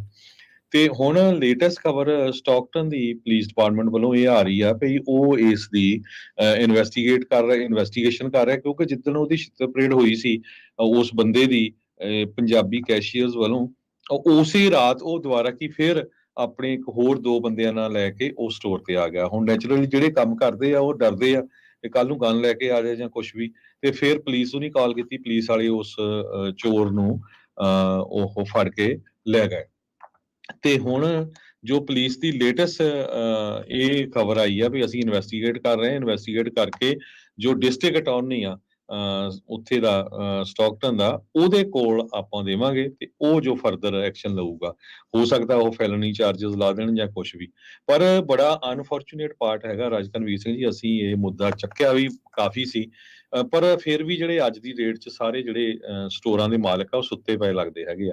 ਸੋ ਜੇ ਇਹ ਸਿਚੁਏਸ਼ਨ ਬਣਦੀ ਰਹੀ ਤਾਂ ਜਿਹੜੇ ਲੋਕ ਸਟੋਰਾਂ ਤੇ ਕੰਮ ਕਰਦੇ ਆ ਉਹ ਨੈਚੁਰਲੀ ਕੰਮ ਕਰਨ ਤੋਂ ਡਰਨਗੇ ਵੀ ਭਾਈ ਅਸੀਂ ਗੋਲੀਆਂ ਥੋੜੋ ਖਾਣੀਆਂ ਜਾਂ ਆਪਾਂ ਕੁੱਟ ਥੋੜੋ ਖਾਣੀ ਹੈਗੀ ਆ। ਬਿਲਕੁਲ ਖੜੇ ਉਹਨਾਂ ਦੇ ਨਾਲ ਫੇਰ ਹੀ ਆ ਨਾ, ਜੇ ਸਟੋਰਾਂ ਦੇ ਮਾਲਕ ਨਾਲ ਖੜੂਗੇ, ਸਟੋਰਾਂ ਵਾਲੇ ਓਨਰ ਖੜੂਗੇ। ਹੁਣ ਦੇਖੋ ਮੈਂ ਇਹ ਸਾਰੀ ਖਬਰ ਤੋਂ ਬਾਅਦ ਕੀ ਹੋਇਆ, ਬਹੁਤ ਸਾਰੇ ਨੌਨ ਬਿਜ਼ਨਸ ਓਨਰਸ ਜਿਨ੍ਹਾਂ ਦਾ ਬਿਜ਼ਨਸ ਨਾਲ ਕੋਈ ਲੈਣਾ ਦੇਣਾ ਨਹੀਂ, ਉਹਨਾਂ ਦੀਆਂ ਮੈਨੂੰ ਕਾਲਾਂ ਆਈਆਂ ਵੀ ਭਾਜੀ ਸਾਨੂੰ ਦੱਸੋ ਅਸੀਂ ਸਿਟੀ ਵਾਲਿਆਂ ਨਾਲ ਮਿਲੀਏ, ਸੈਕਰਾਮੈਂਟੋ ਪ੍ਰੋਟੈਸਟ ਕਰੀਏ, ਕੀ ਕਰਨਾ ਆਪਾਂ ਰਲ ਕੇ ਸਾਰਾ ਕਰੀਏ ਤਾਂ ਕਿ ਆਪਣੀ ਬਹੁਤ ਵੱਡੀ ਕਮਿਊਨਿਟੀ ਸਮਾਲ ਬਿਜ਼ਨਸ 'ਚ ਆ। ਮੈਨੂੰ ਲੱਗਦਾ ਸਿਰਫ 2 ਜਾਂ 3 ਸਟੋਰ ਮਾਲਕਾਂ ਦੀਆਂ ਕਾਲਾਂ ਆਈਆਂ ਪੰਜਾਬੀ ਰੇਡੀਓ ਯੂਐਸਏ ਦੇ ਉੱਤੇ, ਬਾਕੀ ਕਿਸੇ ਨੇ ਜਿਹੜੀਆਂ ਐਸੋਸੀਏਸ਼ਨ ਵੀ ਬਣੀਆਂ ਆ। ਹੁਣ ਚਾਹੀਦਾ ਤਾਂ ਰਾਈਟ ਵੇ ਇਹ ਸੀ ਵੀ ਆਪਾਂ ਨੂੰ ਪਤਾ ਹੀ ਆ ਵੀ ਉਹ ਕੋਈ ਨਾ ਕੋਈ ਐਕਸ਼ਨ ਲੈ ਸਕਦੇ ਆ, ਠੀਕ ਆ ਕਿ ਨਹੀਂ। ਆਪਾਂ ਦੇਖਿਆ ਪਿਛਲੇ ਸਮਿਆਂ 'ਚ ਕੀ ਹੁੰਦਾ ਆ, ਬਲੈਕ ਲਾਈਵ ਮੈਟਰ ਵੇਲੇ ਕਿੰਨੀਆਂ ਅੱਗਾਂ ਲੱਗੀਆਂ, ਕਿੰਨਿਆਂ ਤੇ ਐਕਸ਼ਨ ਹੋ ਗਿਆ ਹਨਾ, ਲੋਕਾਂ ਦੇ ਸਟੋਰ ਸੜ ਗਏ। ਸੋ ਚਾਹੀਦਾ ਤਾਂ ਇਹ ਸੀ ਜਿਹੜੀਆਂ ਐਸੋਸੀਏਸ਼ਨਸ ਆ ਉਹ ਇਮੀਡੀਏਟਲੀ ਸਟੋਰਾਂ ਵਾਲਿਆਂ ਨੂੰ ਇਕੱਠੇ ਕਰਦੀਆਂ, ਕਹਿੰਦੇ ਵੀ ਜਾ ਕੇ ਅਸੀਂ ਉੱਥੇ ਕੋਈ ਮਾੜਾ ਮੋਟਾ ਪ੍ਰੋਟੈਸਟ ਕਰਨਾ, ਚਾਹੇ ਘੰਟੇ ਦਾ ਹੀ ਹੋਵੇ, ਤੁਸੀਂ ਉਹਦੇ ਡਿਸਟ੍ਰਿਕਟ ਅਟਾਰਨੀ ਦੇ ਅੱਗੇ ਜਾਂ ਸਟਾਕਟਨ ਦੀ ਪੁਲਿਸ ਦੇ। ਸੋ ਦੇਖੋ ਅਨਫੋਰਚੂਨੇਟ ਪਾਰਟ ਇਹ ਆ ਵੀ ਸਾਹਮਣੇ ਸਟਾਕਟਨ ਪੁਲਿਸ ਦਾ ਆਫਿਸ ਆ, ਬਿਲਕੁਲ ਆਪੋਜ਼ਿਟ 7-11 ਆ, ਵਿਚਾਲੇ ਸਿਰਫ ਇੱਕ ਸੜਕ ਆ ਜਾਂ ਵਿਚਾਲੇ ਸੜਕ ਆ। ਸੋ ਚਾਹੀਦਾ ਤਾਂ ਇਹ ਸੀ ਵੀ ਉੱਥੇ 100 200 400 ਬੰਦਾ ਬਿਜ਼ਨਸ ਵਾਲਾ ਜਾਂਦਾ ਵੀ ਭਾਈ ਆ ਸਾਡੇ ਤਾਂ ਇੰਨੇ ਮੁੰਡੇ ਮਰ ਗਏ ਮੋਡੈਸਟੋ 'ਚ, ਸਟਾਕਟਨ 'ਚ, ਆ ਲੇਟਲੀ ਆਪਾਂ ਮਿਲਵਾਕੀ ਵਾਲਾ ਦੇਖਿਆ। ਦੇਖੋ ਹਰਜੋਤ ਸਿੰਘ ਜੀ, ਉਹ ਤਾਂ ਕਹਿੰਦਾ ਸੀ ਚੋਰੀ ਕਰ ਲਾ, ਫਿਰ ਵੀ ਜਾਂਦਾ ਸਿਰ 'ਚ ਗੋਲੀ ਮਾਰ ਗਿਆ ਸੀਗਾ। ਇਹ ਹੁਣ ਦੇਖੋ ਇਹ ਜਿਹੜਾ ਚੋਰ ਸੀਗਾ ਇਹ ਡਰਾਉਂਦਾ ਵੀ ਸੀ, ਪਤਾ ਨਹੀਂ ਜੇਬ 'ਚ ਕੀ ਆ। ਫਿਰ ਅਗਲਿਆਂ ਨੇ ਹੁਣ ਜਿਹੜੇ ਆਪਣੇ ਆਪ ਨੂੰ ਵੀ ਤਾਂ ਬਚਾਉਣਾ ਹੀ ਸੀਗਾ, ਉਹ ਮੋਡੈਸਟੋ ਵਰਗੇ ਲਿਖਦੇ ਆ, ਕਹਿੰਦੇ ਆ ਵੀ ਇਹਨਾਂ ਨੇ ਕੁੱਟ ਕੇ ਜ਼ਿਆਦਾ ਹੀ ਕੰਮ ਕਰਤਾ। ਉਹ ਭਾਈ ਮਰ ਜਾਂਦੇ ਤੇ ਫਿਰ ਚੰਗੇ ਸੀਗੇ, ਫਿਰ ਤਾਂ ਤੁਸੀਂ ਬੋਲਣਾ ਵੀ ਨਹੀਂ ਸੀਗਾ। ਹੁਣ ਤਾਂ ਝੱਟ ਦੇ ਨਹੀਂ ਤੁਸੀਂ ਐਡੀਟੋਰੀਅਲ ਲਿਖ ਦਿੱਤਾ, ਫਿਰ ਜੇ ਇਹਨਾਂ ਦੇ ਵਿੱਚ ਕਿਸੇ ਨੂੰ ਸੱਟ ਚੋਟ ਇਹਨਾਂ ਨੂੰ ਲੱਗ ਜਾਂਦੀ ਫਿਰ ਤੁਸੀਂ ਲਿਖਦੇ ਆ, ਫਿਰ ਤੁਸੀਂ ਬੋਲਦੇ ਨਹੀਂ ਆ ਹਾਂਜੀ ਜੀ ਉੱਥੇ ਜੀ ਇੱਦਾਂ ਕਰ ਦਿੱਤਾ। ਹੁਣ ਕਹਿੰਦੇ ਵੀ ਇਹ ਟੂ ਫਾਰ ਜਿਹੜੇ ਉਹ ਲੈ ਗਏ ਆ। ਹੁਣ ਦੇਖੋ ਹਰਜੋਤ ਸਿੰਘ ਜੀ, ਮੁੰਡਿਆਂ ਦੇ ਉੱਤੇ ਜੇ ਫੈਲਣੀ ਲੱਗਦੀ ਆ ਤਾਂ ਓਬਵੀਅਸਲੀ ਭਵਿੱਖ ਨੂੰ ਖਤਰਾ ਬਣਦਾ ਆ। ਕਈ ਤਰੀਕੇ ਦੀਆਂ ਚੀਜ਼ਾਂ ਹੁੰਦੀਆਂ, ਪਬਲਿਕ ਸਪੋਰਟ ਤੁਹਾਡੇ ਨਾਲ ਆ, ਪਬਲਿਕ ਓਪੀਨੀਅਨ ਤੁਹਾਡੇ ਨਾਲ ਆ, ਹਰ ਇੱਕ ਥਾਂ ਦੇ ਉੱਤੇ ਕਿਤੇ ਦੇਖ ਲਓ ਲੋਕਾਂ ਨੇ ਤੇ ਆਪ ਮੁਹਾਰੇ ਜਿਹੜਾ ਉਹ ਆ ਜਾਣਾ, ਉਹ ਤਾਂ ਆਪ ਤੰਗ ਪਰੇਸ਼ਾਨ ਨੇ ਸਨੈਚ ਐਂਡ ਗ੍ਰੈਬ ਤੋਂ, ਕ੍ਰਾਈਮ ਤੋਂ ਲੋਕ ਪਰੇਸ਼ਾਨ ਆ। ਵੀ ਇਹਨਾਂ ਨੂੰ ਇਹ ਜਿਹੜਾ ਚਾਹੀਦਾ ਆ ਵੀ ਇਹਦੇ ਵਿੱਚ ਜਿਹੜੀ ਜੜ ਆ ਮੇਨ, ਵੀ ਉਹ ਜਿਹੜੇ ਕਾਨੂੰਨ ਬਣਾਏ ਗਏ ਆ ਵੀ ਜਿਹਦੇ ਵਿੱਚ ਲੀਨੀਅੰਸੀ ਇੰਨੀ ਆ ਵੀ ਕ੍ਰਾਈਮ ਨੂੰ ਕ੍ਰਾਈਮ ਹੀ ਨਹੀਂ ਮੰਨਣਾ, ਉਹਨੂੰ ਤੁਸੀਂ ਹੋਰ ਜਿਹੜਾ ਡਿਲਿਊਟ ਕਰੀ ਜਾਣਾ, ਤਾਂ ਫਿਰ ਤਾਂ ਭਾਈ ਕੰਮ ਔਖਾ ਆ। ਹੁਣ ਤਾਂ ਮੌਕਾ ਸੀਗਾ ਵੀ ਇਹ ਚੀਜ਼ ਜਿਹੜੀ ਉਹ ਕਰੀਏ, ਪਰ ਇਨ ਐਕਸ਼ਨ ਜਿਹੜਾ ਓਵਰਆਲ ਜਿਹੜਾ ਆਪਾਂ ਦੇਖ ਰਹੇ ਆ ਨਾ, ਪਤਾ ਨਹੀਂ ਇਹਦੇ ਨਾਲ ਭਵਿੱਖ ਦੇ ਵਿੱਚ ਕੀ ਹੋਣਾ ਆ। ਅਜੇ ਵੀ ਡੁੱਲੇ ਬੇਰਾਂ ਦਾ ਕੁਝ ਨਹੀਂ ਵਿਗੜਿਆ, ਕੁਝ ਕਰ ਲਓ, ਦੇਖ ਲਓ, ਇਹ ਤੋਂ ਪਹਿਲਾਂ ਵੀ ਇਦਾਂ ਹੋ ਜਾਵੇ। ਬਹੁਤ ਵਾਰੀ ਆਪਾਂ ਅਮਰੀਕਾ ਦੇ ਇਤਿਹਾਸ ਦੇ ਵਿੱਚ ਦੇਖਿਆ ਆ ਪਬਲਿਕ ਓਪੀਨੀਅਨ, ਪਬਲਿਕ ਆਊਟਬਸਟ ਤੋਂ ਬਾਅਦ ਦੇ ਵਿੱਚ ਜਿਹੜੇ ਡੀਏ ਆ ਜਾਂ ਇਦਾਂ ਦੇ ਆ, ਉਹ ਆਈਦਰ ਚਾਰजेस ਡ੍ਰੌਪ ਕਰ ਦਿੰਦੇ ਆ ਜਾਂ ਜਿਹੜੇ ਛੋਟੇ ਚਾਰजेस ਜਿਹੜੇ ਉਹ ਲਾਉਂਦੇ ਆ। ਜੇ ਆਪਾਂ ਇੰਤਜ਼ਾਰ ਕਰਦੇ ਰਹੇ ਇਹ ਦੇਖਣ ਦੇ ਲਈ ਵੀ ਹਾਂ ਪਹਿਲੋਂ ਕਿਹੜੇ ਚਾਰजेस ਲੱਗਣਗੇ ਫਿਰ ਆਪਾਂ ਕੋਈ ਐਕਸ਼ਨ ਲਵਾਂਗੇ, ਫਿਰ ਤਾਂ ਉਹੀ ਗੱਲ ਹੋ ਜਾਣੀ ਆ, ਲੰਘੇ ਸੱਪ ਦੀ ਲੀਕ ਕੁੱਟਣ ਦਾ ਫਿਰ ਕੋਈ ਫਾਇਦਾ ਨਹੀਂ ਹੁੰਦਾ। ਜੀ, ਸੋ ਬਿਲਕੁਲ ਰਾਜਕਨਵੀਰ ਸਿੰਘ ਜੀ, ਮੈਂ ਇੱਕ ਅਟਾਰਨੀ ਦੇ ਨਾਲ ਗੱਲਬਾਤ ਕਰ ਰਿਹਾ ਸੀ, ਬੜਾ ਪ੍ਰੋਮੀਨੈਂਟ ਅਟਾਰਨੀ ਆ। ਉਹ ਕਹਿੰਦਾ ਭਾਈ ਤੁਹਾਡੇ ਤੇ ਚਾਰਜ ਲੱਗਣ ਤੋਂ ਪਹਿਲਾਂ ਐਕਸ਼ਨ ਕਰਨਾ ਚਾਹੀਦਾ ਕਮਿਊਨਿਟੀ ਨੂੰ, ਇਕੱਠੇ ਹੋ ਕੇ ਜਿਹੜੀਆਂ ਐਸੋਸੀਏਸ਼ਨ ਆ। ਹੁਣ ਸਾਡੇ ਤੇ ਹੀ ਔਖੇ ਐਸੋਸੀਏਸ਼ਨ, ਭਾਈ ਤੁਸੀਂ ਕਾਹਦੇ ਕਹਿਤਾ ਜੀ ਅਸੀਂ ਜੀ ਉੱਥੇ ਗਾਣ ਵਜਾਣ ਵਾਲੇ ਸੱਦਦੇ ਆ, ਇਹ ਸੱਚੀ ਇਹ ਚ ਝੂਠ ਕੀ ਆ? ਹੁਣ ਐਸੋਸੀਏਸ਼ਨ ਦਾ ਮਤਲਬ ਤਾਂ ਇਹ ਆ ਵੀ ਜੇ ਤੁਹਾਡੇ 100 200 1000 ਸਟੋਰਾਂ ਦੀਆਂ ਐਸੋਸੀਏਸ਼ਨ ਆ, ਤੁਸੀਂ ਇਕੱਠੇ ਕਰਕੇ ਇੱਕ ਲੈਟਰ ਤਿਆਰ ਕਰਕੇ ਉੱਥੇ ਪੁਲਿਸ ਦੇ ਸਾਹਮਣੇ ਜਾਓ, ਜਾਂ ਅਟਾਰਨੀ ਜਿਹੜਾ ਡਿਸਟ੍ਰਿਕਟ ਅਟਾਰਨੀ ਆਵੇ, ਭਾਈ ਆਹ ਦੇਖੋ ਵੀ ਹਰ ਰੋਜ਼ ਸਟੋਰ ਲੁੱਟ ਰਿਹਾ ਸੀ, ਕੱਲਾ ਇਹ ਨਹੀਂ ਸਟੋਰ ਲੁੱਟ ਹੋ ਰਿਹਾ, ਸਾਡੇ ਸਟੋਰ ਵੀ ਲੁੱਟ ਹੋ ਰਹੇ ਆ। ਅਲਟੀਮੇਟਲੀ ਕੀ ਹੋਣਾ ਵੀ ਇੰਨਾ ਜੋ ਅਸੀਂ ਸੇਲਸ ਟੈਕਸ ਦਿੰਨੇ ਆ ਉਹ ਫਿਰ ਸਾਨੂੰ ਬੰਦ ਕਰਨੇ ਪੈਣੇ ਸਟੋਰ। ਸੈਨ ਫਰਾਂਸਿਸਕੋ ਦੀ ਉਦਾਹਰਨ ਤੁਹਾਡੇ ਸਾਹਮਣੇ ਆ, 70 ਤੋਂ 80% ਬਿਜ਼ਨੈਸਸ ਮਾਰਕੀਟ ਸਟਰੀਟ ਦੇ ਉੱਤੇ ਟੋਟਲੀ ਬੰਦ ਹੋ ਗਏ, ਵੱਡੀਆਂ ਵੱਡੀਆਂ ਕੰਪਨੀਆਂ ਬੰਦ ਹੋ ਗਈਆਂ। ਹੁਣ ਛੋਟੇ ਸਟੋਰਾਂ ਦੇ ਉੱਤੇ ਫਿਰ ਆਪਣੇ ਲੋਕਾਂ ਨੇ ਗੋਲੀਆਂ ਨਾਲ ਥੋੜਾ ਮਰਨਾ ਆ, ਠੀਕ ਹੈ ਕਿ ਨਹੀਂ? ਸੋ ਐਕਸ਼ਨ ਤਾਂ ਇਹ ਹੋਣਾ ਚਾਹੀਦਾ ਸੀ, ਉਹ ਇਸ ਤੋਂ ਪਹਿਲਾਂ ਕਿ ਡਿਸਟ੍ਰਿਕਟ ਅਟਾਰਨੀ ਕੋਈ ਐਕਸ਼ਨ ਲਵੇ ਉਹਨਾਂ ਨੌਜਵਾਨਾਂ ਦੇ ਉੱਤੇ ਜਾਂ ਸਟੋਰ ਵਾਲਿਆਂ ਦੇ ਅਗੇਂਸਟ, ਤੇ ਤੁਹਾਨੂੰ ਸਭ ਤੋਂ ਪਹਿਲਾਂ ਉੱਥੇ ਜਾ ਕੇ ਜਿਹੜਾ ਹੈ ਕਿਸੇ ਨਾ ਕਿਸੇ ਤਰ੍ਹਾਂ ਦਾ, ਕਿਉਂਕਿ ਸਮਾਂ ਬੜਾ ਗੁੱਟ ਸੀ ਰਾਜਕਨਵੀਰ ਸਿੰਘ ਜੀ। ਕੀ ਆ ਪਈ, ਆਪਾਂ ਉਸ ਦਿਨ ਵੀ ਗੱਲ ਕੀਤੀ ਸੀ, ਇਲੈਕਸ਼ਨ ਆ ਰਹੀ ਨੈਕਸਟ ਈਅਰ। ਸੋ ਜਿਹੜੇ ਰਿਪਬਲਿਕਨਸ ਆ ਉਹ ਇਹ ਸ਼ੋਅ ਕਰ ਰਹੇ ਆ ਵੀ ਦੇਖੋ ਆ ਜਿਹੜੀਆਂ ਡੈਮੋਕ੍ਰੈਟਿਕਲੀ ਹੈਲਡ ਸਟੇਟਸ ਹੈਗੀਆਂ, ਔਰ ਆਪਾਂ ਦੇਖਿਆ ਵੀ ਆ, ਚਾਹੇ ਉਹ ਵਾਸ਼ਿੰਗਟਨ ਆ, ਚਾਹੇ ਉਹ ਪੋਰਟ ਔਰੀਗਨ ਆ, ਚਾਹੇ ਉਹ ਕੈਲੀਫੋਰਨੀਆ ਆ, ਨਿਊਯਾਰਕ ਆ, ਉੱਥੇ ਦੇਖੋ ਵੀ ਆ ਕ੍ਰਾਈਮ ਕਿੱਦਾਂ ਵੱਧ ਗਿਆ, ਕਿੰਨੀਆਂ ਜਿਹੜੀਆਂ ਹੋਮਲੈਸਨੈਸ ਵਧੀ ਆ। ਸੋ ਜਦੋਂ ਤੁਸੀਂ ਇਦਾਂ ਦੇ ਇਕੱਠੇ ਹੋ ਕੇ ਉੱਥੇ ਜਾਓਗੇ ਤਾਂ ਨੈਚੁਰਲੀ ਉਹ ਜਿਹੜਾ ਮੀਡੀਆ ਤੁਹਾਨੂੰ ਕਵਰ ਕਰੂਗਾ, ਜਦੋਂ ਉਹ ਮੀਡੀਆ ਕਵਰ ਕਰੂਗਾ ਤਾਂ ਫਿਰ ਜਿਹੜੇ ਇੱਥੇ ਦੇ ਡੈਮੋਕ੍ਰੇਟ ਆ ਉਹਨਾਂ ਦੇ ਸਿਰ ਤੇ ਵੀ ਥੋੜੀ ਬਹੁਤੀ ਜੂੰ ਜਿਹੜੀ ਆ ਸਿਰਕੂਗੀ ਵੀ ਨਹੀਂ ਭਾਈ ਆਪਾਂ ਕੁਝ ਕਰੀਏ, ਨਹੀਂ ਤਾਂ ਸਾਡਾ ਬਦਨਾਮੀ ਹੋ ਰਹੀ ਆ, ਠੀਕ ਹੈ ਕਿ ਨਹੀਂ? ਸੋ ਇਹ ਜਿਹੜਾ ਐਕਸ਼ਨ ਸਾਰਿਆਂ ਨੂੰ ਕਰਨਾ ਚਾਹੀਦਾ ਜੇ ਕਿਸੇ ਨੇ ਆਪਣੇ ਬਿਜ਼ਨੈਸਸ ਬਚਾਣੇ ਆ। ਹੁਣ ਜੇ ਤੁਸੀਂ ਇਹ ਕਹੋ ਕਿ ਰੇਡੀਓ ਵਾਲੇ ਵੀ ਇਸ਼ੂ ਚੱਕੂਗੇ, ਰੇਡੀਓ ਵਾਲੇ ਕਹਾਂ ਵਕੀਲ ਕਰਨ, ਰੇਡੀਓ ਵਾਲੇ ਕਹਾਂ ਜਾ ਕੇ ਪ੍ਰੋਟੈਸਟ ਕਰਨ, ਇਹ ਸਾਤੋਂ ਨਹੀਂ ਹੋਣਾ ਹੈਗਾ। ਕਿਉਂਕਿ ਰੇਡੀਓ ਵਾਲੇ ਤਾਂ ਤੁਹਾਡੀਆਂ ਜਿਹੜੀਆਂ ਕੋਈ ਵੀ ਤੁਹਾਡਾ ਜਿਹੜਾ ਨਿਊਜ਼ ਆ ਜਾਂ ਤੁਸੀਂ ਕੀ ਕਰ ਰਹੇ ਹੋ ਉਹ ਲੋਕਾਂ ਤੱਕ ਪਹੁੰਚਾ ਸਕਦੇ ਹੈਗੇ ਆ, ਹਨਾ, ਅੱਗੇ ਹੋ ਕੇ ਪਹੁੰਚਾ ਸਕਦੇ ਆ। ਹਾਲਾਂਕਿ ਸਾਨੂੰ ਕੋਈ ਕਿਸੇ ਨੂੰ ਫਾਇਦਾ ਨਹੀਂ, ਨਾ ਕਿਸੇ 7-11 ਵਾਲੇ, ਨਾ ਕਿਸੇ ਗੈਸ ਸਟੇਸ਼ਨ ਵਾਲੇ ਨੇ, ਨਾ ਕਿਸੇ ਸਟੋਰ ਵਾਲੇ ਨੇ ਸਾਡੇ ਕੋਈ ਐਡਵਰਟਾਈਜ਼ਮੈਂਟ ਦੇਣੀ ਆ, ਤੇ ਨਾ ਹੀ ਅਸੀਂ ਉਦਾਂ ਦੀ ਐਡਵਰਟਾਈਜ਼ਮੈਂਟ ਲਾਣੇ ਆ, ਠੀਕ ਹੈ ਕਿ ਨਹੀਂ? ਸੋ ਇਹ ਐਕਟ ਕਰੋ। ਇਸ ਸੰਬੰਧ ਦੇ ਵਿੱਚ ਅੱਜ ਸ਼ਾਮ ਨੂੰ ਫਿਰ ਇੱਕ ਟਾਕ ਸ਼ੋਅ ਵੀ ਹੋਊਗਾ। ਹੋਪਫੁਲੀ ਅਸੀਂ ਕੋਸ਼ਿਸ਼ ਕਰਾਂਗੇ ਜੇ ਕਿਸੇ ਵਕੀਲ ਦੇ ਨਾਲ ਵੀ ਗੱਲਬਾਤ ਕਰ ਸਕੀਏ। 4 ਵਜੇ ਤੋਂ ਲੈ ਕੇ 5:30 ਵਜੇ ਤਾਈਂ ਜਿਹੜਾ ਸ਼ੋਅ ਹੁੰਦਾ ਬਲਵਿੰਦਰ ਕੌਰ ਦਾ ਤੇ ਨਾਲ ਰਾਜਕਨਵੀਰ ਸਿੰਘ ਜੀ ਹੋਣਗੇ, ਤਾਂ ਕਿ ਜੋ ਸਟੋਰਾਂ ਦੇ ਉੱਤੇ ਵਾਪਰ ਰਿਹਾ, ਮਾਲਕ ਕੀ ਕਰਨ, ਜਿਹੜੇ ਵਿਚਾਰੇ ਕੰਮ ਕਰਦੇ ਹੈਗੇ ਆ, ਹਨਾ, ਮੈਜੋਰਟੀ ਚੋਂ ਜਿਹੜੇ ਕੰਮ ਕਰਦੇ ਉਹ ਯੂਐਸ ਦੇ ਸਿਟੀਜ਼ਨ ਨਹੀਂ ਹੈਗੇ, ਕੋਈ ਪੋਲੀਟੀਕਲ ਅਸਾਈਲਮ ਤੇ ਆ, ਕੋਈ ਵਰਕ ਪਰਮਿਟ ਗ੍ਰੀਨ ਕਾਰਡ ਤੇ ਆ, ਹਨਾ। ਜੇ ਕੋਈ ਕਿਸੇ ਦੇ ਚਾਰजेस ਲੱਗ ਜਾਂਦੇ, ਇਹ ਨਾ ਹੋਵੇ ਵੀ ਅਗਲੇ ਦਾ ਕੇਸ ਵੀ ਖਰਾਬ ਹੋ ਜਾਏ, ਮੁੜ ਕੇ ਡਿਪੋਰਟ ਹੋ ਜਾਏ। ਸੋ ਇਹ ਸਾਰੇ ਦੇ ਬਾਰੇ ਆਪਾਂ ਜੋ ਡਿਸਕਸ ਅੱਜ ਸ਼ਾਮ ਨੂੰ 4 ਵਜੇ ਜੋ ਆ ਉਹ ਕਰਾਂਗੇ ਜੀ। ਹੁਣ ਪ੍ਰੋਗਰਾਮ ਦੀ ਇੱਥੇ ਜਿਹੜੀ ਉਹ ਸਮਾਪਤੀ ਆ, ਮਿਲਦੇ ਆ ਜੀ ਅਗਲੀ ਵਾਰ। ਮੇਰੇ ਰਾਜਕਨਵੀਰ ਸਿੰਘ ਵੱਲੋਂ ਤੇ ਹਰਜੋਤ ਸਿੰਘ ਵੱਲੋਂ ਸਭ ਨੂੰ ਪਿਆਰ ਭਰੀ ਸਤਿ ਸ਼੍ਰੀ ਅਕਾਲ। ਸੁਣਦੇ ਰਹੋ, ਦੇਖਦੇ ਰਹੋ ਪੰਜਾਬੀ ਰੇਡੀਓ ਯੂਐਸ।